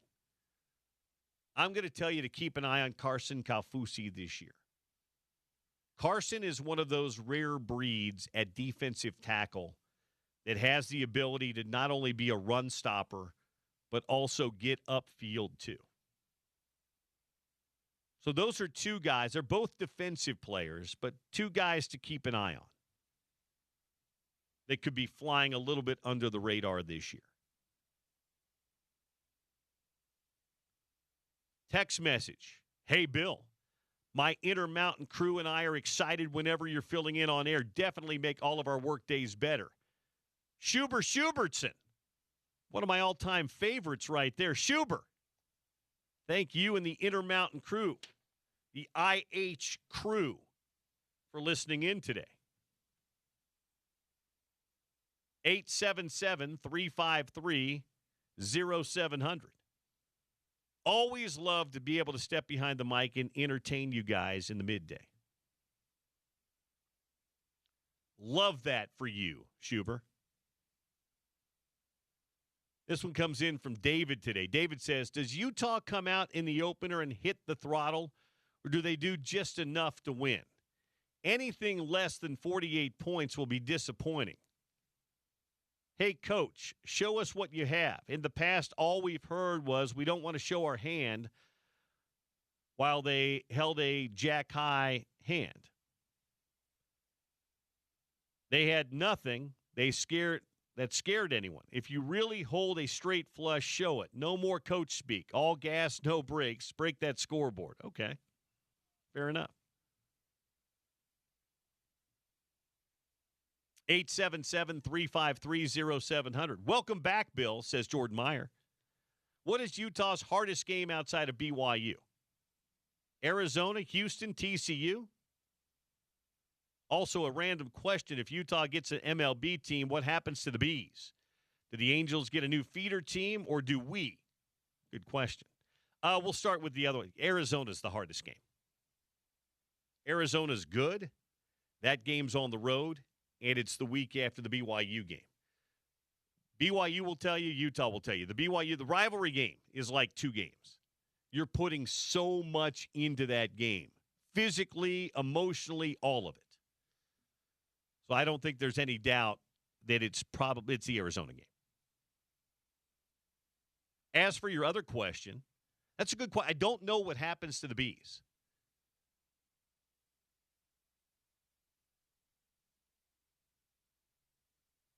My guess would be, and James just whispered in my ear that Tony Parks, who knows a whole lot more about it than I do, they would likely become the AAA team for the Major League Baseball team here, and then the Angels would just find another affiliate. With the Miller ownership there and everything like that, and the Millers would obviously be a big part of what they do on the Major League side, too. One more text, and we'll welcome in Brett Ciancia. Curtis says, Bill, good to hear you. I'm a little nervous about two things. Our defensive line, with the issues we had stopping the run last season, and the tight end room. I'm actually not too worried about the offensive line. They're in good hands with Coach Gross, and we have some experience as seen in the bowl game. Yeah, I think that's right. Now, again, 5 new starters. Give them a little time. That's why I think the schedule being friendly early on will help that team to gel a little bit. I wouldn't be wildly concerned about the defensive line. Yeah, they didn't look great. The K-State game was awful. Morgan Scalley would tell you that. And Kansas had some success running the football, too. Nebraska, a little bit. I think those were fixable errors. And I think the defensive line room should be good. But I would hope to think that you could fix those issues in an offseason. Tight end room, it's going to be an interesting room because they've got a variety of different kinds of tight ends. They've got kind of smaller pass-catching playing tight ends, guys like Hunter Andrews and Jackson Benny. Then you've got the Rhino guys that are big. I'm just really curious. I think the tight end room is going to be good. It may not be utilized the same way that it was, say, under a guy like Andy Ludwig. But I'm going to be really curious to see how Kevin McGivern and the offense utilize those tight ends. I talked to Luke Wells a couple of weeks ago, tight ends coach. He's really excited, and he's a good guy, and he's coached tight ends and receivers and stuff at other schools. So we'll see how it goes. Shoot me a text, 877-353-0700. 877-353-0700 to get you on board today here on the Bill Riley, filling in for Sean O'Connell on the Sean O'Connell Show today on ESPN 700. Did you see I caught myself there? We're going to talk some Utah football, some Big 12 football, some national football with our buddy Brett Ciancia. A Pick 6 previews next here on ESPN 700.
No OC today. Riles in. OC on fight duty. By the way, you can win the Ultimate 80s Getaway Weekend. Get ready to relive the greatest decade of music. The 80s was a pretty great decade of music. ESPN's Concert on the Slopes VIP giveaway. One lucky winner, 2 VIP tickets to 38 Special, 2 VIP tickets to Taylor Dane and Expose, and 2 tickets to Sawyer Brown. Covering all of it right there. And a 2-night stay at the beautiful Grand Summit Lodge at Canyons Village. Enter to win at ESPN700sports.com now for the 80s Escape giveaway. We are 48 days away from Utah opening its season against the Idaho Vandals on September the 3rd at Rice-Eccles Stadium. Since we are inside of 50 days, my prep has begun for the season, and no prep for my college football season would be complete without the latest copy of the Pick Six previews. Downloaded mine yesterday, printed it out, and I've been poring over it since. All 68 Power 4 teams, conference predictions, game grader formula, 12-team playoff era, and more. The author and producer of the Pick Six previews, friend of my old program and friend of ESPN 700, kind enough to join me today, Brett Ciancia. Brett, how are you? Hey, Bill, thanks for having me on. It's a really busy time of year, but the best time of year with the preview magazine published. And now the hard copies are coming off the printing press, and we're shipping them out across the country. So could not be more excited. I think it was the most wide-open coaching carousel we've ever seen. All the coaches moving around the country, and then you got 2,000 players moving around with the transfer portal.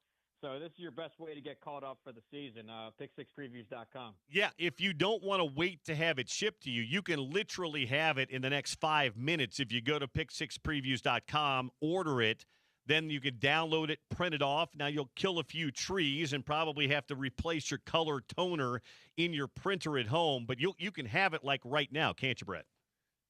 Yeah, we have the digital option right away for an instant download. We have the hard copy, but if you order the hard copy, you also get the digital too. So for those couple of days where it's being shipped to you, you get access either way. So, yeah, we got samples on there, testimonials. You heard Bill's words there, very gracious. And I want to thank you, Bill, because you're one of the first ones to really pick up Pick Six previews in the media circuit probably about 10 years ago by now. But here we are in 2026, and it's really grown. And I want to thank you. You're one of the first ones to include me and have me on the show, and just really excited with how it's taken off. Well, great to have you back. I'm glad I'm filling in today so we could talk a little bit about this, and we'll get to Utah in a minute and the Big 12 in a minute. I don't know, Brett, if we have a definitive great team this year. It feels to me like nationally you could make a case for 7 or 8 teams, maybe a few more, to play for a national championship this year. Is there a definitive 1 or 2 for you, or is it pretty wide open? Well, I've got a clear national champion pick this year, and I'm going with Oregon. And actually, in last year's copy, the 2025 preview, I wrote in there that I thought that Oregon would be my 2026 national champion. So from 12 months ago, I called my shot, and here I'm sticking with it now here that we're in 2026. They blew me away last year as a young two deep, a young roster. They played really well. They made it all the way to the semifinals, smoked Texas Tech, and I was impressed. And they had Dante Moore return. He was projected to be a first-round quarterback. He's back. Just the 5 stars that they've accumulated at Oregon really stands out. So they're my national champion pick. I think that'll make it 4 straight years of a Big Ten team, 4 different Big Ten teams to win the national title. And from there, you have a couple more serious champion contenders with me. I've got Ohio State, Miami, what they showed last year on their run, and an upgrade at quarterback with Darian Mensah, and then Notre Dame. I mean, if you're one of those that you love returning starters, this is your team this year because they've got like 19 starters back. The only ones missing are the running backs, and they've done a really nice job with recruiting. So I see really a clear top 4 for me, and ironically, not a single SEC team in that pack. But outside of that top 4, you open it up, and I've got 8 of the next 12 contenders are SEC. So a lot of playoff contenders, maybe not so many national title contenders from the Southeastern Conference. Yeah, I think I like Notre Dame. Running backs are easier to replace than some other places. And I was at Big 12 Media Days, and I had my friend J.B. Long and Mike Golick Jr. on my podcast down there. And Golick is not a rah-rah, wave the pom-poms always for Notre Dame as much as some people think. He's really in on this team. He loves their trenches. Carr at quarterback, skill position, secondary, the whole thing. So I think nationally right now, if I'm picking a national champion today, I might lean toward Notre Dame. Yeah, I see nothing wrong with that. And, like I said, if you like returning starters, this is your pick. But also, if you like recruiting, I mean, they're a top 5 on average recruiter now under Marcus Freeman. If you like NFL draft picks, I also include in the magazine every team's mock NFL selections. And Notre Dame, number 1 in the country in 2027 mock NFL draft picks. I know we're early on that, but still a good indicator of the pro talent they've got in there. If you like returning quarterback, they got that. C.J. Carr was top 5 in QB rating last year. So really, no matter what category that you like as a predictor or as a fan, they've got it all covered. Even schedule, and you look at the schedule, it's really favorable. Only 3 top 25 opponents. You got Miami, SMU, and a road trip to Provo for BYU. Otherwise, it's the 4 worst ACC teams and the 2 worst Big Ten teams. So they're really drawing a nice schedule. They even get a mulligan now that we're in that 12-team playoff. So they're a surefire pick for the playoff, and they're going to be motivated to make a nice run after last year, what happened. We'll talk about easy schedules in the Big 12 in just a minute. So at what point in time do we say Lincoln Riley can't coach big games, big teams? I feel like every year he gets the benefit of the doubt, and every year he comes up short. He did it in the Pac-12. He's done it recently. I think you've got him at, 11, 10, 11, somewhere in that range. Tell me why this is going to be the year where Lincoln Riley actually does something at USC. Yeah, well, I'm glad you brought up those old Pac-12 days because that's really where I found a liking to Utah's program because the whole national media was picking USC in that Pac-12 division every year. And I was going Utah, and the Utes proved me right several years in a row. And so that's just a little background on Pick Six previews. That was great times. But now I think it's a little bit different here with USC. I do have them in my playoff bracket. I think that's somewhat of a surprising pick if you look across the landscape. Yeah. But I've got them in the playoff because we know we have the Lincoln Riley offense. They bring back Jaden Mayava, a lot of great running backs and receivers, big O-line, 4 starters back. But really the difference to me is the defense, I think, has finally been upgraded, specifically the defensive line, because they just signed the number 1 high school recruiting class in the country, signed a couple 5-stars last cycle too, all in that defensive line. So it is star power. It's experienced transfer starters coming in on the D-line. And then a guy, Gary Patterson, you remember this, Mr. TCU himself is now taking over the USC defense. And he even said in his press conference he's never seen a defense this talented or this big and size-wise. So I like USC, the complete package this year, to be the 4th Big Ten selection. Well, I'm going to take this because I've seen this before. Oh, we're loaded with transfers. I know Mayava's a good quarterback. He's going to have to show me he can do it. To me, what he did at Oklahoma was all on the coattails of what Bob Stoops did. They were always loaded offensively, struggled defensively. It's been the same thing at USC. Maybe this is the year. I guess I've just got to see it. Yeah, I understand that. And in a similar sense, I'm kind of wait to see it to believe it for Texas. This is another team that's getting a lot of preseason steam. I've seen them as high as number 1 overall again, and everyone's got them as a lock for the playoff. I do have them in my bracket, but I've got them down at 7th, and I don't have them playing for the SEC title. So I guess relatively to my peers, that's kind of selling Texas. I need to see it from them because every year we hear about top transfers, Arch Manning hype every season, and I will give him credit. He did improve his play down the stretch.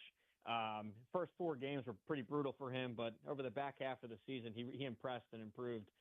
But still, a team like Texas, I want to see it before I sign up for a national title pick. Down there, I like the more guaranteed picks of Georgia with that defense, Oklahoma also with their defense. That's who I have playing for the SEC title game. Brett Ciancia, Pick Six Previews with us here on the Sean O'Connell Show. Bill Riley filling in today. All right, let's dive into the Big 12. Utah made a coaching change, and Morgan Scalley, after years of being a player and a coach at a high level here, and has been coach in waiting, takes over. You had them 3rd in your preseason Big 12, and I think 21st or 22nd overall in your preseason overall. Give me your big picture view, what you like and what you question right now about Utah. Well, the big picture is the end of the Whittingham era, and congrats to Coach Witt. It was an incredible tenure. I mean, almost 20 years worth of football up there. Brought them from the Mountain West up to the Pac-12. It's so hard to transition up like that, and he did it, won back-to-back Pac-12 titles, and again got them rolling here in the Big 12. So great tenure there. And when I cover 68 teams here, and when I see coaching changes, a lot of times it's like night and day. It's like a completely different program on the other side of a hire. But here at Utah, I put this in the preview. I said simply, Utah is still Utah. I mean, you have Morgan Scalley from within. It's the same culture, the same nasty, tough defense. I love their defense. I call them Pick 6U with that big streak of interception touchdowns.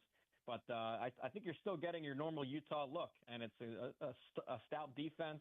I know the offensive line will reload despite sending 2 guys to the first round. It's just one of those things every year. You just know that Utah is going to be tough in the trenches. So I think that all continues here. And then specifically for 2026, I love the quarterback running back duo. Devin Dampier came in. He stepped up from the Mountain West and remained just as elusive as he was there. Just so hard to lay a finger on this guy. Pass rush can't get to him. Great scrambler. Can score really from any point of the field. He can run it. Wayshawn Parker, I think, will go for 1,000. He was close last year. I know what was one of his goals last year. He got real close. And then even Bert Ficklin, I know, talking backup quarterback, but he is incredible as an athlete too. And I think they're going to get him some packages, and they don't mind sharing there at quarterback. So all of that to say, I want to throw in also the receiver room impressed me. I think that's an upgrade this year, and I think you'll see some more vertical shots. So all that to say, I know it's a coaching transition. I know you lose, all 9 linemen, O-line, D-line combined, but still, Utah's track record keeps them within the top 25 and really a head-to-head against BYU away from a Big 12 title appearance, I think. Yeah, and we were talking about this earlier. Yeah, they do lose quite a bit there, but they had so much depth in the program. They've got guys that have played. Defensive line, they've always rolled guys through, so there. And then a lot of the offensive linemen that have returned played for the program. They just weren't starters for the program. So that's certainly an area to figure out. The good news for them is, the non-conference schedule is all at home, and it's pretty friendly to Utah, so they'll have a little bit of time to gel. Absolutely, and like I said, it's one of those programs and position groups that you just don't doubt. I mean, this happens almost every year where we say, oh, Utah lost X amount of linemen. They seem to reload it perfectly every time, and I'll trust them there. Schedule-wise, you couldn't ask for a better front half of the schedule to get this team up to speed, this transitional line, O-line, D-line, and an offensive coordinator. Because, Idaho, Utah State from the non-AQ level, and then Arkansas, they're going through a coaching change themselves. I've got them picked dead last in the SEC, and that's in Salt Lake City. So I like that 3-0 start. And then you draw my bottom 3 from the Big 12, the whole conference. I've got it with Iowa State dead last, Colorado 15th, Kansas 14th. That's your first 3 league games. So I see a 6-0 start no matter how you slice it.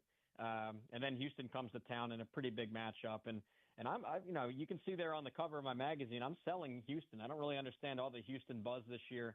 It was a nice 9-win team last year, 6-1 in one-score games. That tends to flip year to year.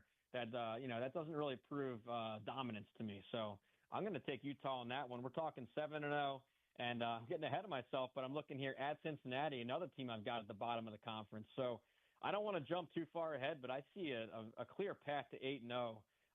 When Utah brings BYU to town. I said this earlier, and I'll say it again. I've said it some other places. I really, we circle that game with BYU every year. It's at Rice Eccles this year, but I really believe there's a case that could be made that, the winner of that game probably sees Tech in Dallas.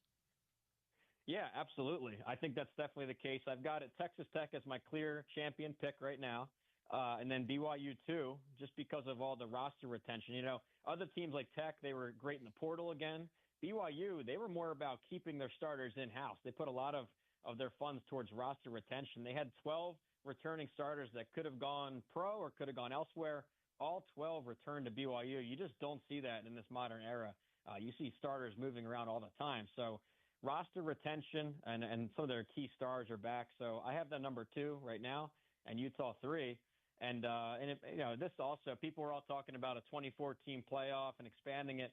Here's your playoff right here. It's called November, right? And Utah versus BYU, that's kind of a play into the play-in game. I mean, that's your 24-teamer right there. So that has playoff stake right there, November 7th in Salt Lake City.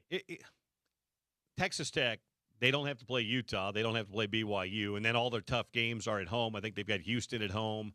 They might have Arizona at home. So the schedule sets up well for them. Is there a hole in this Tech team? Obviously, the quarterback position with Hammond, not quite sure where he is. I mean, they say he's going to play, but at what level does he play, and when is he back to being himself? But outside of the quarterback, do you see any holes with Texas Tech? Yeah, I feel okay at quarterback with Will Hammond. It's really, I guess, injury based. I can't forecast an injury, but I liked what I saw from him in game action last year. In fact, it was the Utah game where Baron Morton got knocked out. It was a close game. It might have been tied there in the fourth quarter, and Hammond leads 4 straight scoring drives against a tough Utah defense. So he impressed me in a small sample size. So I like quarterback for them. My question would be defensive line, and this last year, I think, was arguably the best defensive line in the country. Multiple All-Americans, multiple draft picks. I think the whole starting 4 were all Big 12 for sure, and they're all gone. So, and I know they backloaded pretty well from the portal on paper, but there is always a worry with transfers like that. Do they all click? Are they really as good as advertised? And the way that Joey McGuire quoted it, he said, yeah, we lost 4 draft picks, but we signed 4 future draft picks from the portal. And, I like that. I think they grade out pretty well, but until I see it together, that's a kind of a question mark for me because that was the strength of the team last year, and that's gone. Yeah, Trick Wright and Raboga are coming in from Miami of Ohio, San Diego State, and Wake Forest, respectively. The one guy I do really like that I think won't have any problem is Austin Roman coming in from K-State. Oh, yeah, you're talking a 2-time All-Big 12 guy.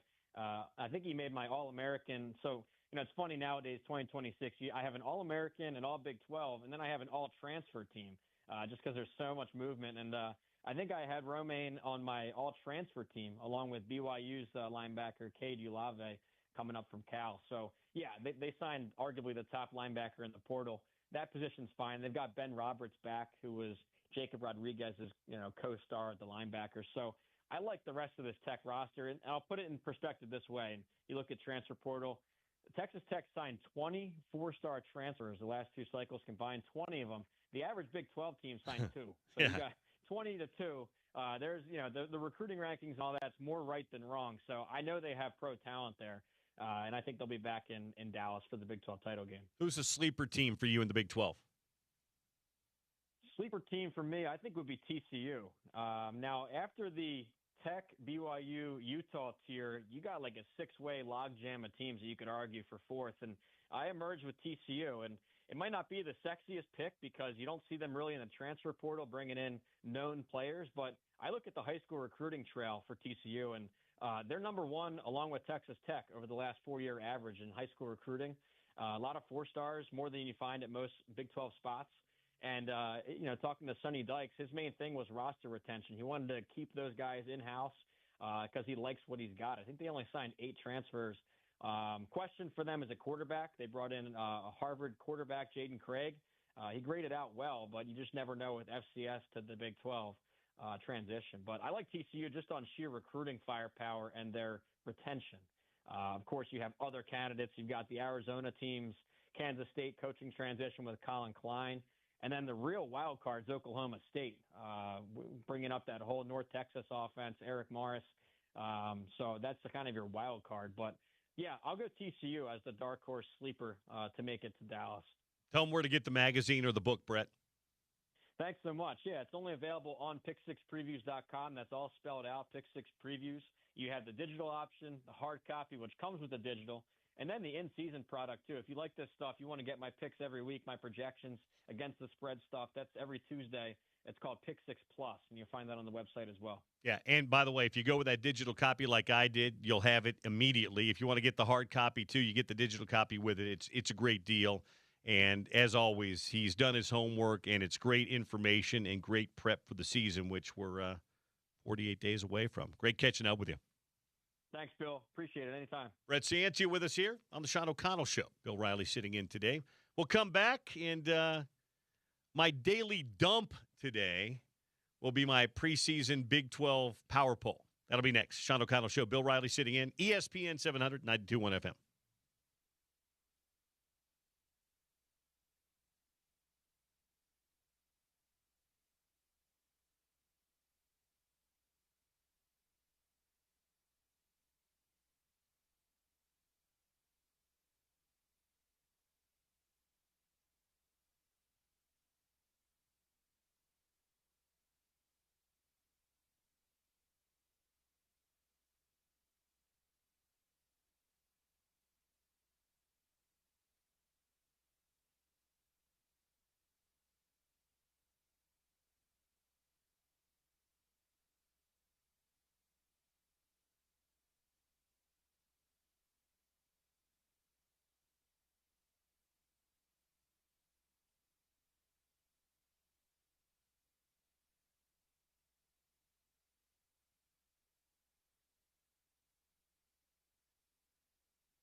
All right, this will be a quick dump today on the Daily Dump. Going to give you my preseason Big 12 power poll today. Now, it includes kind of the now and a little bit of a projection, too. I'm going to start from the bottom and work my way up. I think the bottom is pretty easy right now. Iowa State at number 16. Again, this can change, and this is just one man's opinion, but they've got a new coaching staff and almost a completely new roster in Ames. Utah will see them in the Big 12 opener in Ames in late September. Iowa State at number 16. I've got Colorado at number 15. Coach Prime doesn't have the best all-around player in college football. He hasn't for a couple of years. Doesn't have his son at quarterback, his other son at safety. Colorado's a bit of a mess. I've got them at number 15. Cincinnati, I've got at number 14 heading into the season. Now, they've got very good line play, but they've got a lot of questions in other places. They lost most of the receiving crew, their quarterback, and more. I've got Cincinnati at number 14 in my preseason Big 12 power poll. At number 13, I don't know what to make of Scott Frost and UCF in year number 2 in his return. I think the Golden Knights might have some chances to be okay, but I've got them at number 13 in the preseason. I like Rich Rodriguez a lot. Rich Rod is great. I had a chance to talk with him down at Big 12 Football Media Days. He's going to be better this year. He inherited a lot of not much last year. Didn't have a quarterback, didn't have a running back. He's got one of each of those this year. In fact, I've got Cam Cook as running back as the newcomer of the year in the Big 12 this year. I think he's going to be really good. I've got West Virginia at number 12. At number 11, another team I'm just not sure what to do with. Dave Aranda in Baylor. What do we make? DJ Lagway is their new quarterback. He was one of the best quarterbacks in the country coming out of high school. Didn't succeed at Florida. Coming back home to Texas. We'll see. They lost a lot, too. Again, I just don't know where to put Baylor, so I put them at number 11. Kansas, my alma mater, at number 10. New quarterback this year, replacing quite a bit that's gone on the offensive side of the football.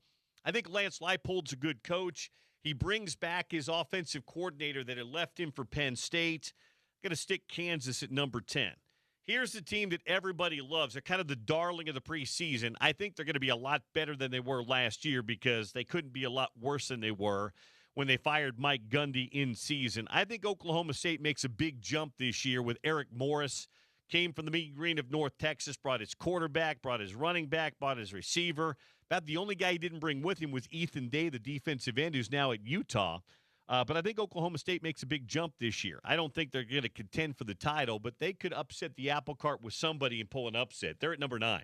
At number 8, I felt bad putting them here because I really like their head coach. I think Kenny Dillingham is terrific. But they're having to replace quite a bit. Their quarterback, running back, some key players on defense, their star wide receiver. I've got Arizona State at number 8. At number 7, I'm not quite as bullish on them as Brett Ciancia is, but I think they could be pretty good. Utah sees them late in the year. I've got TCU at number 7. At number 6, the Arizona Wildcats. Noah Fafita is the real deal. I like Brent Brennan as a coach. They could be Utah's toughest game this year outside of the BYU game. At number 5, I like Colin Klein. I do. I think that's a good hire. That's a very Morgan Scalley-like hire. He was a star quarterback at K-State. He was the offensive coordinator last year at Texas A&M. They went to the playoffs. I have them at number 5 this year. At number 4, I've got the Houston Cougars.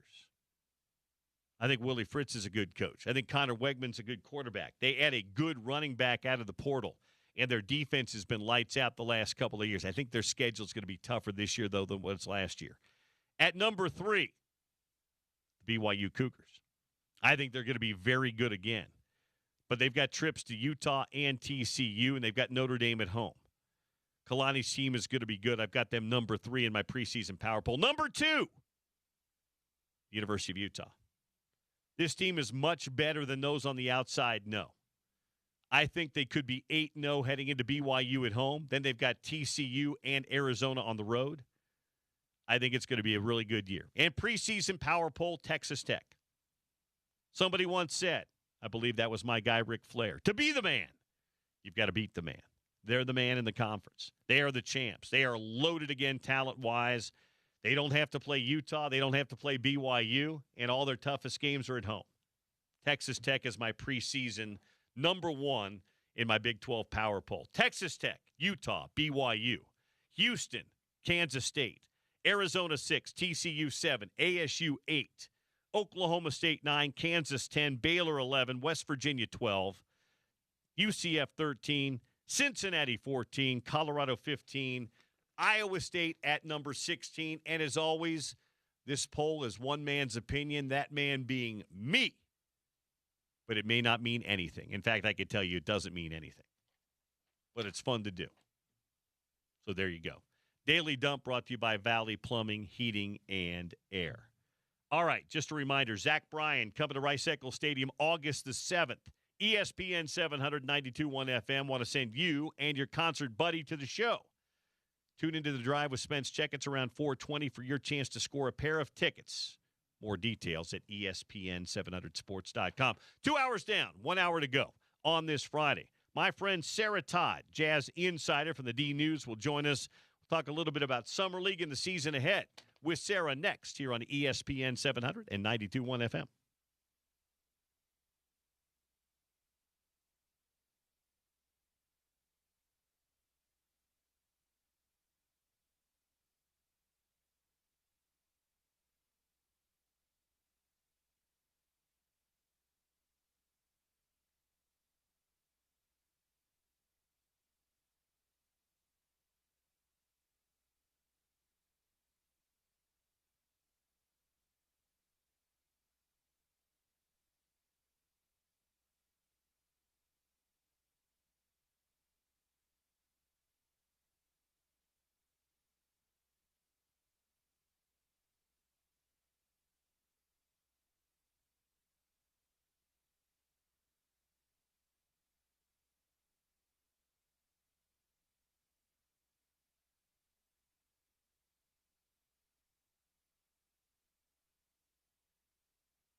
Got a three-way tie for second place at the Open Championship right now. Lucas Herbert continues to lead. He went 62 today. He's 8 under for the tournament.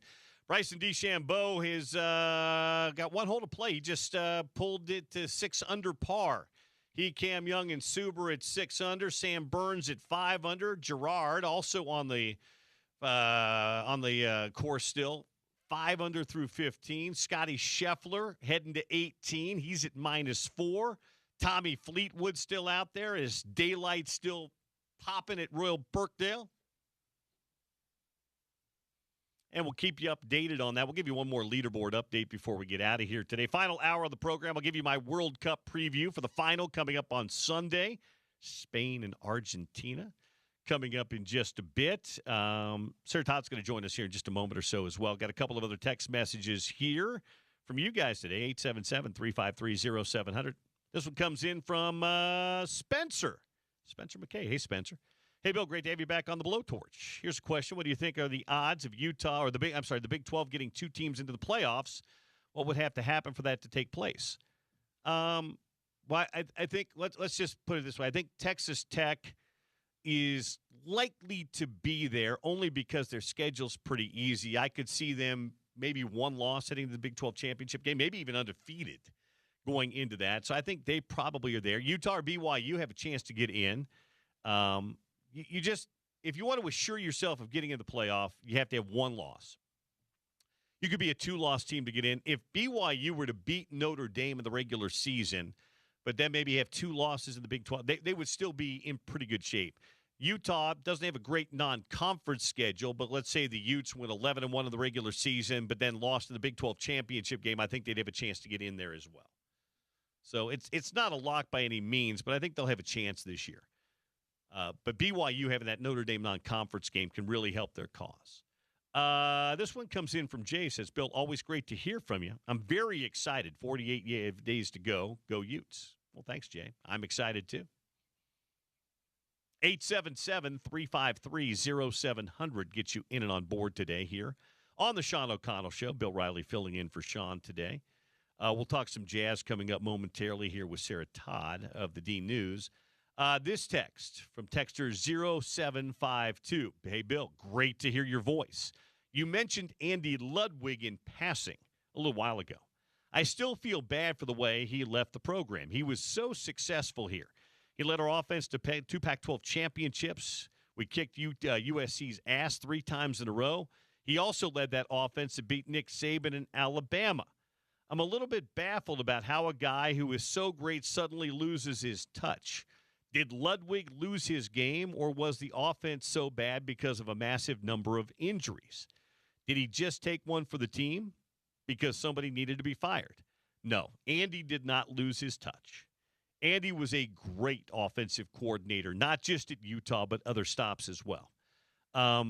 Andy's undoing was his starting quarterback, Cam Rising, was not able to stay healthy at the end of his career. And because of the ever-moving nature of college football today, where players don't stay in a program for a long time, Andy's offense was very challenging. It was. Brian Johnson was in the program for a long time and thrived in Andy's offense when he was healthy. Cam Rising was in the Utah program a long time and thrived in Andy's offense. To be very fair, Bryson Barnes was in Utah's offense or in Utah's program for a long time. And while Bryson was a little bit more limited physically, he led Utah to an 8-4 season. Remember that? Because he knew Andy's offense inside and out. Utah struggled when a guy like Isaac Wilson, who was a true freshman, didn't have an extensive knowledge. Andy's offense was very intricate, very complicated. And Kyle decided to make a move to an offense that was a little bit more malleable, a little bit more plug and play. So it was it wasn't massive injuries. It was one injury in particular, and that was at the quarterback position. But Andy was, he was the offense for Utah in their best years under Kyle Whittingham. The Sugar Bowl year, even that if you go back in time and look at the numbers that Brian Johnson put up before he got injured at the end of that first year, they were very prolific numbers. When Andy Ludwig had a healthy quarterback and a quarterback that had been in his system for a little while, his offenses hummed. So that was kind of the story on Andy. But no, he did not lose his touch suddenly. He just ran a very complicated and intricate offense that required you having been in the program for some time. And college football today, guys just don't stay in programs long enough. They don't want to sit back and learn as much. They want to go someplace and play. So 877-353-0700 gets you in and on board today here on Utah's #1 sports talk and the Sean O'Connell Show, ESPN 700. Just a couple of other reminders for you. We'll have a leaderboard update coming up here momentarily, and we'll catch up with Spence when he comes in as well. I heard Spence had J.J. Watt on the show the other day. We'll get the backstory on that coming up in just a bit. Friend of the program, friend of mine, and a tremendous NBA writer and insider from the Deseret News, joins the Sean O'Connell Show. Sarah Todd in right now. How are you? I'm doing great, Bill. How are you? I'm doing fantastic. Did you survive the heat of Las Vegas? Yeah, I mean, I should say I'm doing great despite the fact that I spent 7 days in Las Vegas in July. That's the caveat here. It almost feels like a punishment in some ways to have to go to Vegas, one for 7 days, but also in the middle of July. I realized that, I really shouldn't complain, right? I get paid to watch basketball, and I get to go to summer league, and there's a lot of people that would really, really love to do that, but man, Las Vegas is just not it.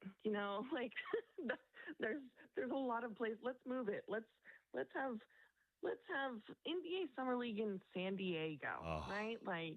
Just somewhere where the temperature is not just the depths of hell and where there's a nice breeze.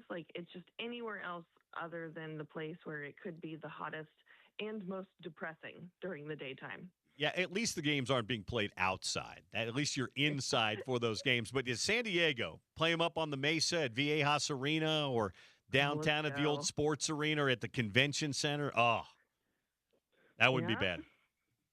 Yeah, it would be bad. It would be so great. I bet there's a lot of people, I think, that don't go to Las Vegas during summer league because they've gotten to the point where they're just like, oh, I can't do it anymore. I think that even more of the NBA world would show up if they had it somewhere where the weather was a little bit more temperate. I'm lucky in a fact. I miss doing this show sometimes, and I love being able to fill in for Sean. I don't miss tuning in to watch the hot take shows every morning where every play and every move of every game, even summer league games, are analyzed. And all of a sudden, we're having to nitpick Darren Peterson in real time in Summer League, which is insane. But I would like your opinion as one that has watched him play throughout Summer League here in Salt Lake and down in Vegas. Give me the Sarah Todd report card on Darren Peterson. Yeah, my report card is I tried really hard not to, get overblown or overreact to anything. I have to really tell myself to be intentional about that every year, right? Darren Peterson has a game with 9 turnovers in summer league, and I have to tell myself it doesn't matter. It's summer league. Don't think about it. Let's talk about a turnover issue when Darren Peterson is actually in the NBA and that happens, 5, 6, 7 games in a row or something. This is not the time to worry about turnovers, right? And then also just be realistic about what the situation is and who's around Darren Peterson. So, everyone went into the summer really looking forward to seeing Darren along with Ace Bailey and see how Cody Williams looked. But the reality of the situation is that Ace Bailey is dealing with some back spasms, which is something I'm a little bit concerned about. But, that's a side conversation. And Cody Williams, honestly, he, in my estimation, didn't really look that much different and didn't really look that great in some of the games that he played.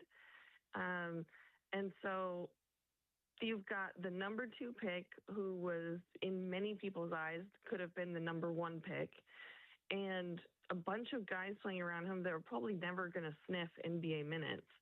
And everyone wants to make him look bad. And even though they wanted to make him look bad in his summer league games, he still managed to score like 25 points, 28 points, 20 points, and then 16 points in the last game that he played.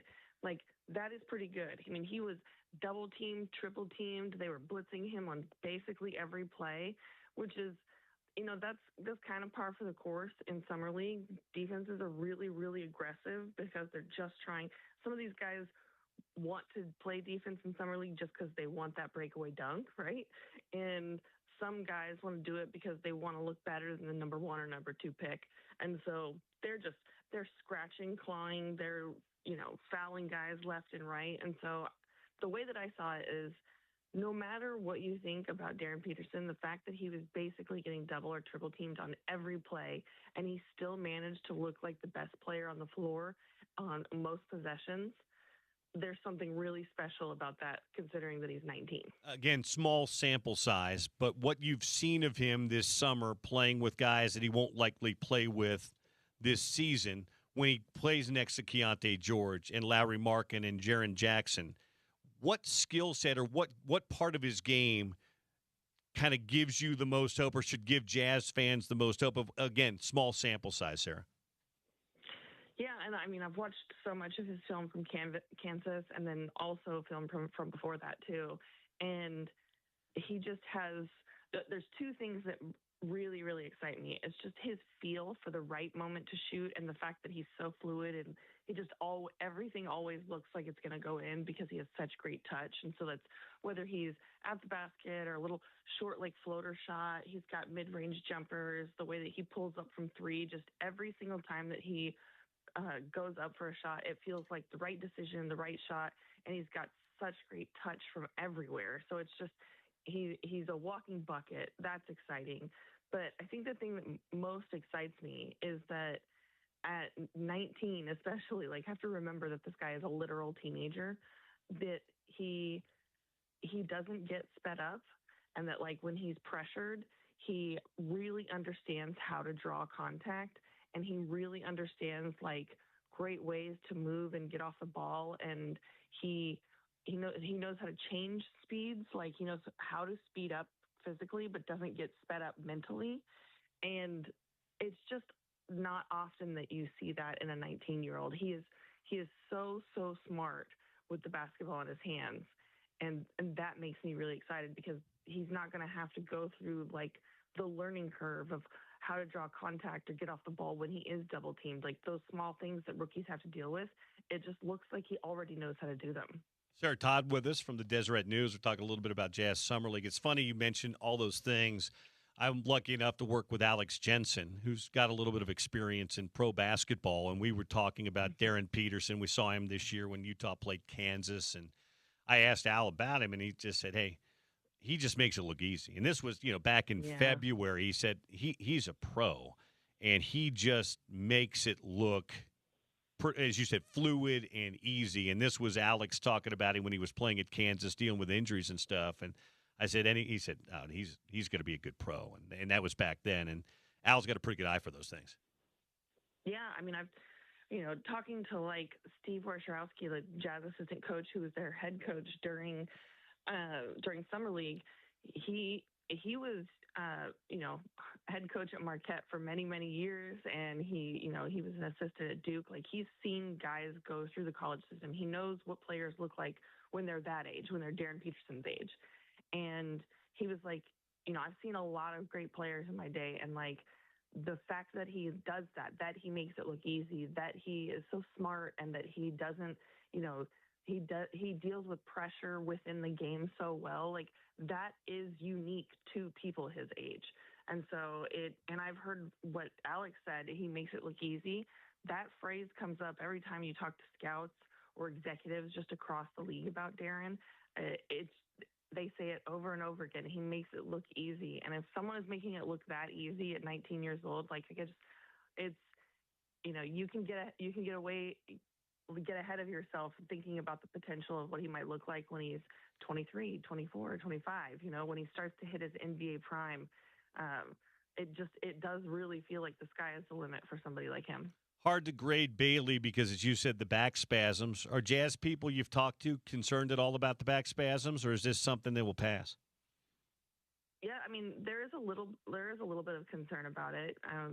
Again, when I asked Wojo about it, he was like, "Yeah, it's concerning." And I think that the reason that it's concerning is because it's not like he went like straight into these games cold. Like the young guys have been in Salt Lake, they've been working out, they've been lifting, they've been playing pickup against each other for weeks. And so it's not like he just went in off of not working out and started having like back spasms because he was doing something different. So I wonder if it has to do with just how much strength he's been gaining already, because he does look like he's bulked up quite a bit over the summer already. And, we have to remember there's a huge portion of the off season still remaining. So it's only been, about 2 months since the season ended.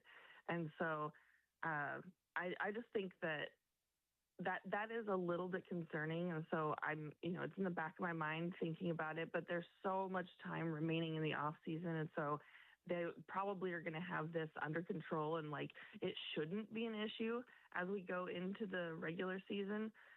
But like I said, outside of that, what's really exciting about Ace is that he does look like he's like put on some really good NBA weight already, and that it's a successful off season as far as strength goes for him. And he still looks like he's going to be so good, and having that strength, it gets me really excited about what kind of a defender he can be, because he's got such good length and such good instincts on the ball on defense. And so that's what I'm most excited about him, and like seeing it at the beginning of next season. But yeah, I am thinking about that. I mean, he's a really young kid who, has been working out regularly, and he's dealing with back spasms to the point that, they put him into a game, and then at halftime it was like, no, we got to shut him down. He's still not feeling good. Yeah, 19, 20-year-olds generally don't or shouldn't be dealing with back problems. That's old people or guys that have been around the league a little bit or that have been seriously injured. Those are Serotonin issues. Bill Riley issues, too. Since you and I haven't talked, and this is probably maybe ground you've covered with Spence or Sean, but in your informed opinion, how much better are they now than they were when the season ended, than they were a year ago at this time? I mean, we've seen some off-season additions, the Hayes, Yakoji, the re-signing of Nurkic, the rookies that are getting a year older, Peterson clearly. How much better do you think they are right now? Yeah, it's a weird question, because I think that the thing that we have to say is that we didn't actually know how good they were last year. Like, we have not seen this team. We've not seen Lowry unleashed for 3 years, right? We haven't seen Will Hardy really be able to coach a team without thinking about, what kind of rotation should he have on the floor in the fourth quarter in order to kind of maximize the potential of young players versus maximize the potential of winning a game. And so we don't know what that looks like when, Jaren is on the court with Lowry, with Keontae, with someone like Darren Peterson. We don't know what any of that really looks like. We've seen tiny little snippets. We've seen small groups that have played together.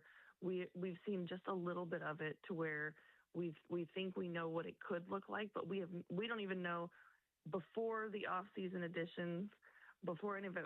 We don't even know what this team was before. And I think that, probably most people would agree with me that the Jazz were better than we ever saw them already. And so that was already like a good team that was playing. Everyone was playing with one arm behind their back, and Will Hardy was coaching with one arm behind his back. And so I think the Jazz were so much better than we saw, and that they're going to be so much better this coming season. Like, that's why you've got so many people around the NBA, myself included, thinking like this really should be a play-in team at the very worst. Like, this, if they didn't make the postseason at the end of this season, like that's probably going to feel like a disappointment for everyone. The expectations are so high for this team after so many years of tanking, because this team is better than what they actually showed on the court. All right, last thing. I'll make you make an educated guess. Where's LeBron end up? I mean, I think that conventional wisdom and like the right thing to say and assume is probably Cleveland. Like have this be the retirement tour, close it out where it all began, like the narrative fits, right? But selfishly, I think that I want it to be Golden State just because I would like to watch the Steph and LeBron tour in what could be his final year, right? Like we've seen how much fun they have playing during the Olympics, and that's not to say that it's going to really work or that either of them can, get a team to the finals, right? But God, it would be so much fun. Like these are two of the greatest players of this generation. LeBron, I think probably, it's nearly unanimous that he's the greatest player of this generation, and Steph would be right there in the conversation for that.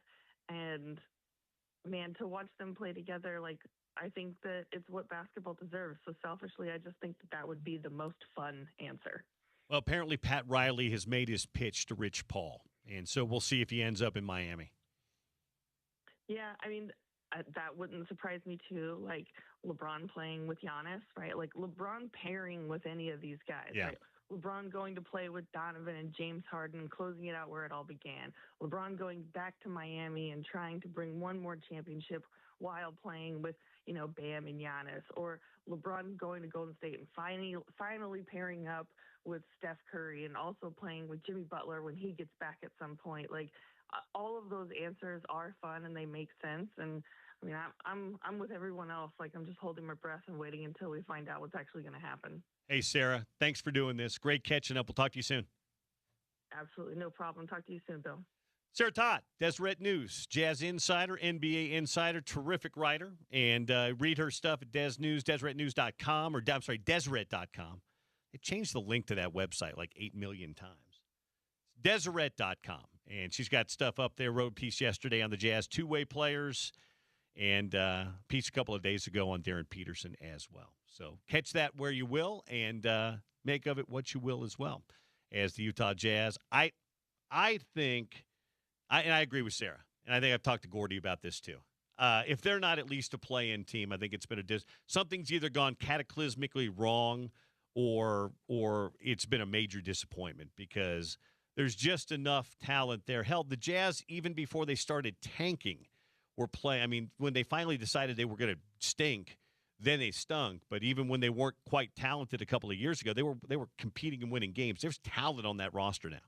And I think I'm really excited. I was not a Keontae George fan. You guys remember this. When I was sitting in this chair on a full-time basis, I thought Keontae George was a bust. I thought where they drafted him and what he did the first couple of years, I didn't think it. He has developed. And that, by the way, just goes to show you, he was 19 when they brought him in here. He's like 23, almost 24 years old now, and he's finally hitting his prime. Sometimes it takes people a minute to get there, which is why a guy like Darren Peterson, if he has some struggles out of the gates, don't. Again, the greatest thief of joy is comparison. Don't compare him to Cam Boozer. Don't compare him to Caleb Wilson. Don't compare him to A.J. DeBonsa because everybody's situation is different. Darren, frankly, might have a chance to be better than be on a better team, but maybe not put up quite the numbers those guys do because I think the Jazz should be better than the Grizzlies and probably should be better for sure than the Bulls this year. I'm not sure about Washington. There's like some weird hope in Washington that they may be like a middle-of-the-pack Eastern Conference team. I'm not sure if they're that good, but anyway, everybody's situation is different. But I'm really excited to see that pairing of Keontae George, Darren Peterson in the background. You bring a guy like Isaiah Collier off the bench, Ace Bailey on the wing, or maybe super sub off the bench, Lowry Markin and Jaren Jackson. I think they're weak at center. I do. Nurkic and Hayes don't really excite me, but the other four have a real chance to do it. So I think it could be a much improved year with a pretty bright future for the Utah Jazz down the line. I am disappointed in Cody Williams, though. He's not shown. He should be better in his second year in Summer League, and I'm just not seeing it right now. And Sarah kind of backed that up, too. Anyhow, let's grab a break. We'll come back on the other side. I'll give you a leaderboard update. It's getting interesting at Royal Birkdale. And I'll give you my prediction and preview of the World Cup final, which is Sunday.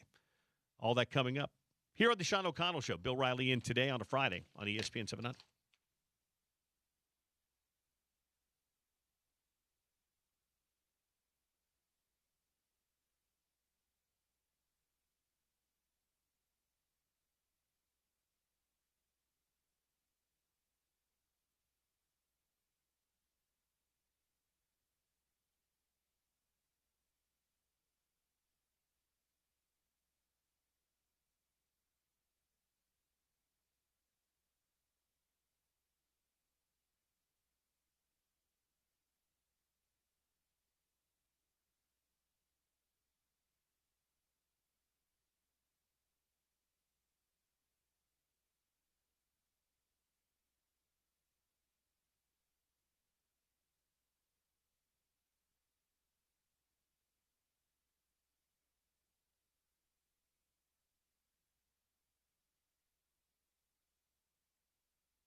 Big thank you to Sarah Todd for coming on today. Big thank you to Sean and Jackie and James and everybody for having me back here again. I'll be back again before football starts, so I'll be back in the air chair probably. I'm sure Sean's got someplace he's got to go away to, so I'll be back at least one more time, if not a few, before football season begins, which, by the way, is 48 days from today. So, yeah, I appreciate them letting me do this, and I appreciate my bosses up at Utah for cutting me a little slack and letting me come down and do this as well. Thank you guys for interacting. The text interaction today has been awesome. 877-353-0700 is the text line to get you in and on board today. If you want to shoot me a quick text here, thoughts on and my question of the day today was a pretty simple one. Does Utah play in the Big 12 championship game this year? I said yes. I think the key swing is obviously begins. Well, I'm going to say it begins with Houston at home, but I'm like Brett Ciancia. I'm not going crazy over Houston. I think the stretch of BYU, Arizona, and TCU is where Utah's season is made, and with BYU being at home, I think that gives them a little bit of a leg up. So, yes, I do think Utah will play in the Big 12 championship game this year. And you can make yourself heard. Text line open, 877-353-0700. It's gotten interesting at Royal Birkdale. They are still playing. By the way, the second round is still underway. It's not quite dark in Scotland just yet, but they are just about right. I think there's a couple of golfers left on the course today, and one of them, Gerard the American, is... Well, he just tapped in a birdie. He is now 6 under par as he heads to 18. The Americans right now dominating the leaderboard. They don't have the overall lead. That's Lucas Herbert. He shot an 8 under today. He was even coming into the day today. He shot an 8 under, so he's 8 under for the tournament. He's got a one-shot lead over Bryson DeChambeau, who just finished a minute ago. DeChambeau was terrific down the stretch. Ended up carding a 66 today. He's one shot back at 7 under par. And now you've got Young, Gerard, Suber, all at 6 under par. You've got Sam Burns at 5 under par. Siwoo Kim is going to 18 right now. He's 5 under par. Scotty Scheffler and John Rahm and Tommy Fleetwood are all at 4 under par. So it's setting up to be a really, really, really good weekend at Royal Birkdale at the 154th Open Championship. So we'll see what happens. I don't know what the forecast is for the weekend, when you're playing at the Open Championship. And link-style golf and weather is always playing in. But right now, it's setting up to be a pretty darn good weekend. That leaderboard update brought to you by Uinta Golf and Worldwide Golf. Visit them at the in-store for free custom fitting at Uinta Golf, or shop them online at worldwidegolf.com. So we'll be keeping an eye on the Open Championship, third round cup. You're going to have to – the good news is you don't have to get up I think tomorrow morning coverage begins at 5 a.m. or maybe 3 a.m. Mountain Time. It's nuts. But the good news is the leaders, the guys that matter, will probably be teeing off about the time you wake up tomorrow. So that part of it's good. But you've got that coming up Saturday and Sunday. And then tomorrow, you've got the World Cup third place game, which, again, I don't know how excited France and England are going to be playing in this World Cup third and fourth place game. But at least it's a traditional rivalry, France and England. Mbappe, Harry Kane, Jude Bellingham, all those guys. We'll see what happens there. But the game that matters is the game coming up on Sunday. 1 o'clock Mountain Time from MetLife Stadium in New York City, technically in New Jersey, but New York City metro area. Spain and Argentina. Spain has conceded 1 goal. 1 goal the entire tournament. And they're the 2010 champs. They've won 1 World Cup. It's hard to win World Cups. Argentina, they are looking to become the first back-to-back champion since Brazil did it. You talk about it's tough to repeat in the NFL or the NBA. They haven't had a repeat World Cup champion since Brazil in 58 and 62. It ain't easy. They've also got Messi, and they're gritty. Argentina, did you watch the England game the other day? It was going on about this time the other day. Goodness. England's got a 1-goal lead, then they bunker, they park the bus, they do all of that stuff, and Argentina just throws the kitchen sink at them. They get the 2 goals late, and they win. There's just something about them. Messi, he's 39. Is he the best player in the world still? No, he's probably not the best. He's the GOAT, but he's not the best player in the world today still. He's still very good. But he's got great players around him, and they've got great grit. Spain, they are a team to the nth degree. Lamine Yamal, he's 18. He's not had a great World Cup. Watch him have like a brace tomorrow or this weekend or something. But I'm going to go with the team that's got the championship pedigree, that won the last World Cup, that has the greatest of all time, and they have just figured out how to win games. They just figure out how to get it done. I'm going with the Argies and the GOAT and the championship DNA. I think Argentina wins 2-1 in regular time. No extra time, no PKs. I think the Argies get it done 2-1. I don't know if it's going to be a pretty game. I don't know if it's going to be an ugly game. Spain, to be very fair, kind of boring. They're effective. They get the job done. They're kind of boring. Argentina has not played a wildly exciting World Cup. They don't have a ton of star power on that team, but they've got the greatest of all time and a bunch of guys that know how to play with him. So my prediction for Sunday, and by the way, take nothing of this prediction because I predicted England and France would win the semifinal matchups. So clearly I know nothing. But I am going to pick Argentina 2-1 in regular time, Sunday afternoon from New York City. If you've got a thought on it, would like to shoot it my way, quick text certainly welcome here, 877-353-0700. I have thoroughly enjoyed it. You guys know I've got a background in soccer. I was lucky to be the voice of Real Salt Lake for 18 years.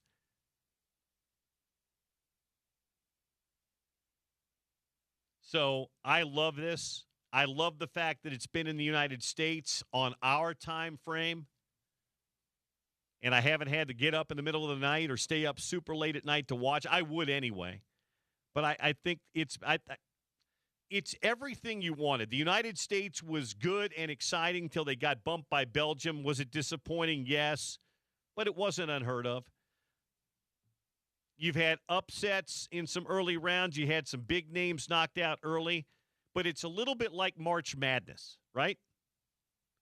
We all talk about how we want the Cinderellas to do well, but when it gets down to the Final Four, what do we want? We don't mind having blue bloods, and we want great soccer. That's what we have here. You had the best four teams in the world squaring off, and now you've got Spain and Argentina. I'm not sure there's much to – yeah, the media likes to look and try to create controversies where there aren't any. Was the Balogun red card a big deal? In the end, the United States didn't advance, so it really didn't matter. I've not seen logistically any issues in any of these Cup games. They've been full stadiums. The cities that have hosted these games have gone crazy. I've talked to my friends in Kansas City where Argentina, England, Algeria, and the Netherlands were housed. They said it was fantastic. I don't know. I just think it's been terrific. It's going to make more money than it ever has. Extra teams certainly add to that, but the full stadiums, logistically, the United States, I think, has done and Mexico and Canada, North America, has done a fantastic job with this. I wish the United States could. The United States, by the way, is always the fallback. It's the contingency plan forever because of our infrastructure, our ability to pull it together. I wish we could get it more than every 34 years, but I understand. 32 years. Yeah, 32 years. Anyway, I think it's been great. And I don't really care who wins the game on Sunday. I just hope we get a great game. And I think we probably will. I'd love to see a 4-3, but it's probably more likely a 2-1 in favor of Argentina. At least that's my pick. We'll see how it goes. And again, 48 days from today, you've got Utah football against the Idaho Vandals. By the way, catch my Crimson Corner podcast this week, wherever you get your favorite podcast, the Crimson Corner. I talked this week to college football guru Phil Steele.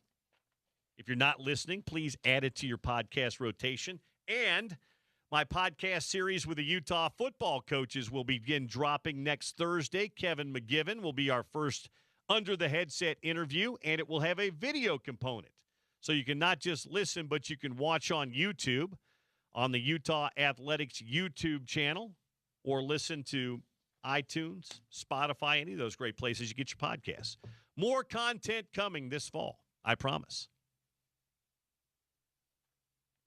So we'll grab a timeout. We'll come back on the other side. I think Spence may join us for a little crosstalk. If not, we'll give you one last look at the leaderboard and wrap it up next. Sean O'Connell Show. Bill Riley sitting in on a Friday right here on ESPN 700 and 92.1 FM.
Well, you'll get back to OC on Monday. He's out today. I've been lucky enough to fill in today for him. Bill Riley in for Sean O'Connell today on the Sean O'Connell Show. Thank you guys for making my visit a good one today. Text line's been popping today. I've been asking the question today. Does Utah play in the Big 12 championship game? I said yes, and many of you have said yes. Some of you have been, I'm not quite so sure, and that's all fair. A lot of unknown this year, and there's two good teams that are right there in the mix with them with Texas Tech and BYU. But I think they play in the Big 12 championship game, and the season begins 48 days from today. This text message in from Texter 2778 said, yes, the Utes go to the Big 12 championship game. So thank you for that. Spence and the Drive are coming up straight ahead. Just to update you on the second round of the Open Championship, it's now complete. Lucas Herbert is your leader. Lucas Herbert, 8 under par, shot a 62 today, has a one-shot lead over Bryson DeChambeau, who shot a 66. He is 7 under today. Young, Gerard, Suber, all 6 under par, all Americans. Sam Burns, a 62 as well today. He's at 5 under for the tournament. Se-Woo Kim is at 5 under par as well. Then you've got Scotty Scheffler and John Rahm and Tommy Fleetwood, who are all at 4 under par. 4 shots back of the 8 under from Lucas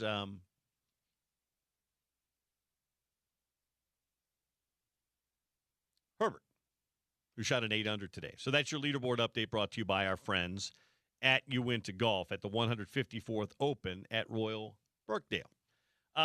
Just a couple of other reminders for you. Utah's fall camp will begin first week of August.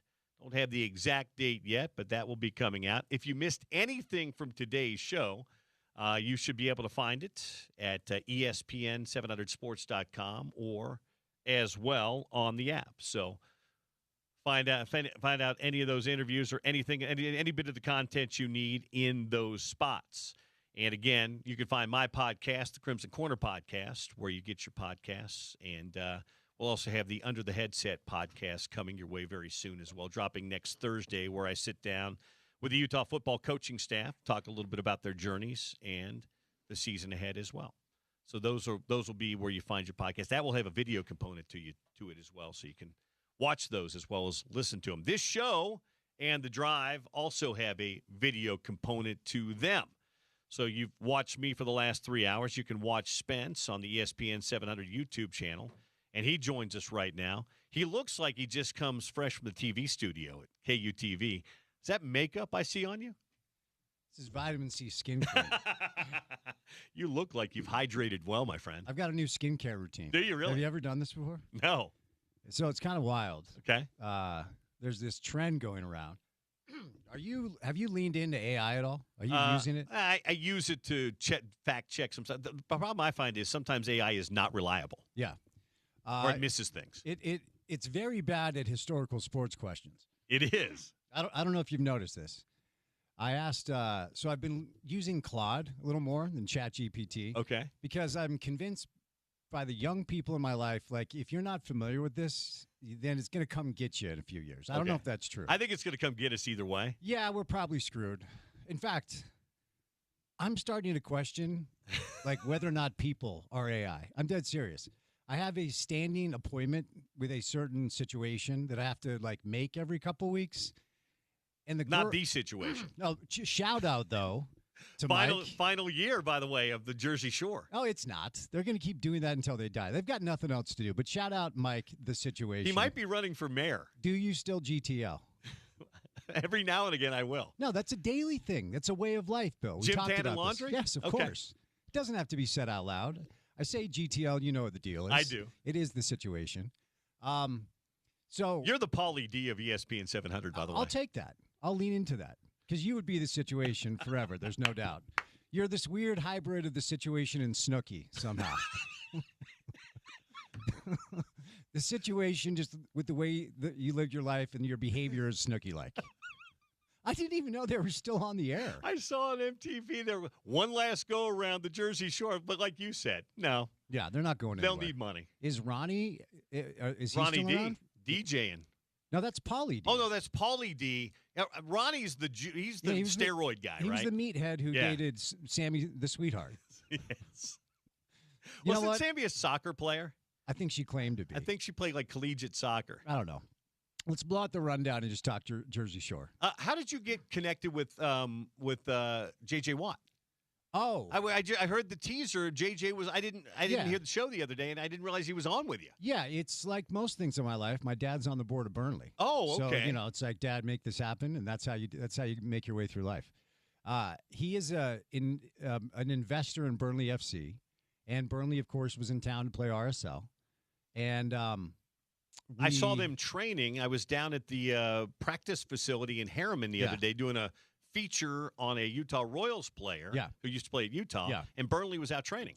Yeah, so, we do this weekly Talkin' RSL show on KUTV, Thursday nights, shameless plug. Dunny will finally be back next week, and I couldn't do it yesterday, so the thought was, so Dave Fox didn't have to do any work at all, go to the stadium and record interviews, so Dave could just intro the show and be like, hey, here's Spence with 2 interviews, so I don't have to do any work tonight. So I sat down with J.J. Watt and then had like a good 10 minutes with Garth, our old buddy Garth Lagerwey, who was in town. So, but J.J., of course, his wife, Kalia, was an awesome soccer player at Alta High. She won 4 state championships. And they come here a lot because that's where family is. Do they have a home here? I don't know. Because I heard him talking to you about, we can grocery shop and everybody leaves us alone. I was like, maybe they have a home here. Yeah, I think they probably have the financial means to have a home here if they wanted one. But yeah, he's in England all the time for board meetings for Burnley. And then they just made him the head of the sporting board for the soccer club they have in Spain. Okay. So, yeah, he was here, and we arranged it through Gerald Fitzgerald III, better known as Trey, to get, a good 8 minutes with him. He couldn't have been nicer. I don't know that he loved that he was doing media with his family around, but he could not have been nicer. It was fun. Is Garth doing something with Burnley, or was he just in town? He is not doing something with Burnley. He was just in town. I haven't seen Garth since his days in Seattle, so. Yeah, how's his health? He looks good. Great. Sounds good, which is the most important thing. And I think the exit from Atlanta allowed him a little bit of a runway to decide what he wants to do next. And so he's not sure what he wants to do next. So we'll see what happens. Very good. Who do you got on Sunday? Well, and I'm not talking about the Open Championship, which got really interesting today. I'm talking about the World Cup. Oh, I thought you were talking about the season finale of the Jersey. I thought you were talking about the season finale of the Jersey Shore on Sunday. I will say I have Argentina and more than 2.5 goals scored. Okay. Right? Overall? Catch my drift? Okay, I see what you're saying. Yeah. I think Spain's the better side. They've allowed 1 goal all tournament. Right. And prior to the goal they allowed 2 games ago, they had allowed 5 shots on goal all tournament long. I didn't realize that they were such a stout defensive soccer team. They're complete. They're the favorite to win, and it's actually not that close if you look at prediction markets in Vegas and such. But there's something about Argentina. Exactly. They're gritty. Yeah. They're the championship DNA. Yeah. Messi's not the best player in the world today, but he's the greatest of all time, and he's still among the best players in the world. Yeah. And those guys know how to play together. Yeah. And they've got some dudes. They're tough. Yeah. I wouldn't want to be in a street fight with those guys because they look like they'd shank you. Yeah, like honestly, they're not very likable. No. Outside, I mean, it's hard to not like Messi. You don't have to know soccer to know greatness, and you see it with him, even at 39. Like the assist, the cross he made was with his right foot. That's his less preferred right foot, and it was right on the dude's head. All he had to do was just tap it in. Argentina feels like they have something right now. I feel like Spain's the better team, but I'll take Argentina because they've scored 11 goals after the 75th minute in a World Cup. It's a record by far. So, I don't know, man. I heard you coming in, when I was rolling in, I heard you talking about the tournament. I think it's been fantastic. So fun. I think it's just been great. And for all of the hand-wringing about what it may look like here in the United States, like you see all the videos of Europeans that are like, why do people talk crap on this country? It's awesome. Well, here's the thing. We know that sometimes the media, whether it's ours or other places, look for the faults and deficiencies. The big picture of this tournament is There haven't been any major gaffes. The logistics have gone well. The stadiums have looked fantastic, and the soccer has been terrific. Yeah. That's all that really matters at the end of the day. 100%. And, yeah, I mean, of course, look, no World Cup tournament is going to go off perfectly. There are going to be things that happen here or there. But we have, like, Europeans trying to smuggle ranch dressing home because they've never had ranch dressing before. It's like, did you notice in the airport coming back from Dallas, because Dallas was one of the World Cup cities, they were selling ranch at the gift shops on the other side of security. Oh, I didn't see that. They that. had That's bins hilarious. of ranch at the different, like, because they were confiscating it in security. That's wild. So people were able to buy. They had Hidden Valley Ranch in the gift shops. Yeah, like there's a video of Lamine Yamal in a Walmart, and he's looking around. He's like, "Wait, what? Like you're the biggest soccer star of your generation, and you're blown away by Walmart." Yeah, like we probably at times don't do a good enough job. And I say this all the time. I love visiting other countries. I really love coming home. Yeah. Like, it's great to leave, but it's so good to get back. I always tell people, traveling abroad is the greatest reinforcer of how good we have it here. Yeah, and certainly I love London. There are plenty of international cities that I absolutely love, but I really love when I step back on American soil. It's a great country. It's a great place to live, but it's such a great tournament. I don't know that I buy into this whole thing that every World Cup cycle, we all do the thing where it's like, all right, now MLS is going to go like this. Because part of me wonders if people who have never watched like World Cup soccer before, when you see it played like that, you're like, oh, it is awesome. And then you turn on a Columbus Crew San Jose Earthquake game, and you're like, it's not the same. But I will say, because you and I were part of it for 18, 20 years and been around it, after every World Cup, the good news is the level of play of MLS has been better and better. Yep. So the level of the league now is better than it was 4 years ago and better than it was before that and before that. I will say this. I think the Apple deal's terrible for MLS because the average fan can't turn on TV and watch an MLS game. You just don't. I mean, you can turn on Fox and watch the World Cup and Telemundo or whatever it might be. You don't have, and again, I understand what streaming is, but no games are available. You can't. There's not a random Fox or ESPN or whatever it might be primetime game on a Sunday night. Everything's on Apple.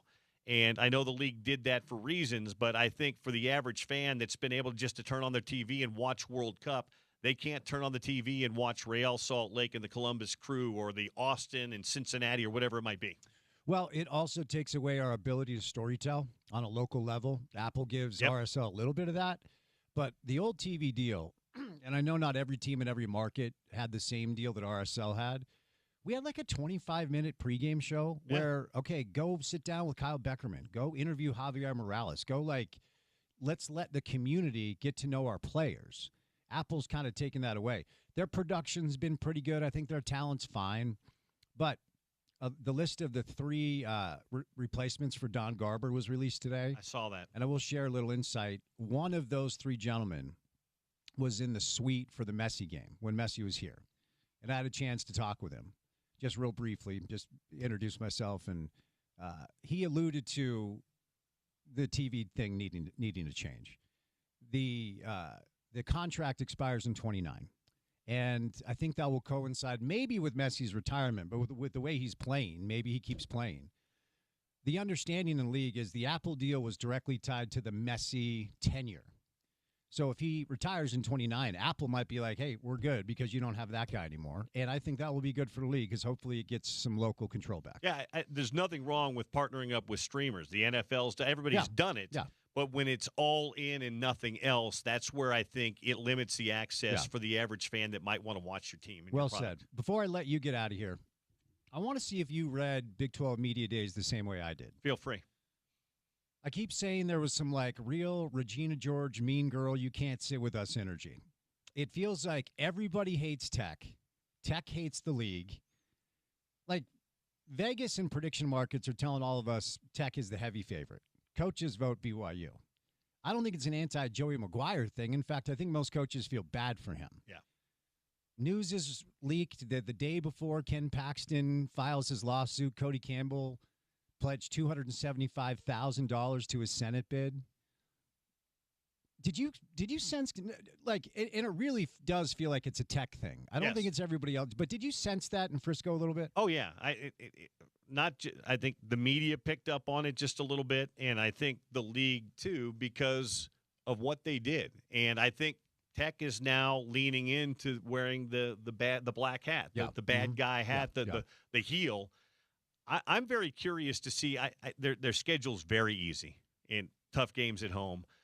But does this have any impact, the whole offseason, on the team? And, Will Hammond, he's a very good quarterback. Mm-hmm. Sorsby wouldn't have even been in the picture if Hammond didn't hurt his knee last year. They love him. But how soon is he back to being Will Hammond? And what kind of an impact does that have? And if there is some adversity, how do they deal with it if there's some on-field adversity? I just think it's really interesting. Plus, are they the favorite? Okay, yes. But I don't think that they're head and shoulders better than both Utah and BYU. Mm-hmm. I think Utah and BYU are right behind them, and I don't think Arizona, Houston, or TCU can win the league, but I think they're good enough on a given day to spoil somebody's season. One of the top 3 team seasons. Yeah, and Utah has that stretch in November, right, where it's BYU, Arizona, TCU. That might determine the entire thing. I wonder what effect it has if you're like a 18, 19, 20-year-old kid playing for Texas Tech and you feel like the rest of your league does not like you. I don't think it bothers them now, but when they go on the road, how does that impact them when they go on? Now, you're only there for a day, but how does that impact them walking into these stadiums and things they hear? And if they deal with some adversity, how does that turn them? They're in a bubble in Lubbock. Yeah. Everything's great there, but when they do have to go on the road, how does it impact them? Yeah, it'll be it does add a layer of like intrigue and drama to the entire thing. Obviously when the season gets here, it'll be good to talk football. But the offseason in college football, Texas Tech has done us all a real favor because a lot of really interesting storylines just regarding, like Cody Campbell's comment with the Ross Dellinger guy that essentially was like, you need to be rich like I am. Right. Like, all right, dude, everyone's trying to keep up. And part of me actually doesn't mind the approach and then a little bit of a, hey, yeah, you do have to keep up with us because it does motivate the other schools to be better. Well, then Cody and the Tech folks tried to play the victim after Sorsby it's like, come on. Yeah. You can't have it both ways. Right. You're either the big bad bully or you're the victim, but it can't be both of those things. Well, especially now we know it was backroom shady political deals and probably finding a judge in the right jurisdiction that will give you what you wanted and hiring Jeffrey Kessler, who is as cutthroat as it gets. And it was a blueprint that they found that I think a lot of people are following, which is we're just going to shop our case to judges. And when we find one in the right jurisdiction, maybe there's a donation to a charity that this judge likes, and then suddenly my guy can play. Like, it all felt rather gross. And I do think the right thing happened, and hopefully Brendan Sorsby finds a good life for himself, but he should not have been allowed to play this year. What do you got on your show today? We are busy on the program today. We're going to talk more college football offseason. Did you say 48 days? Did I hear that earlier? 48 days to kickoff. Okay. Andy Larson is going to join us today. Band McMahon, Tim McMahon stops by for a little NBA Daily Assist. We'll talk a little Jazz basketball. Have we talked to Tim since the Walker Kessler trade? I'm not sure.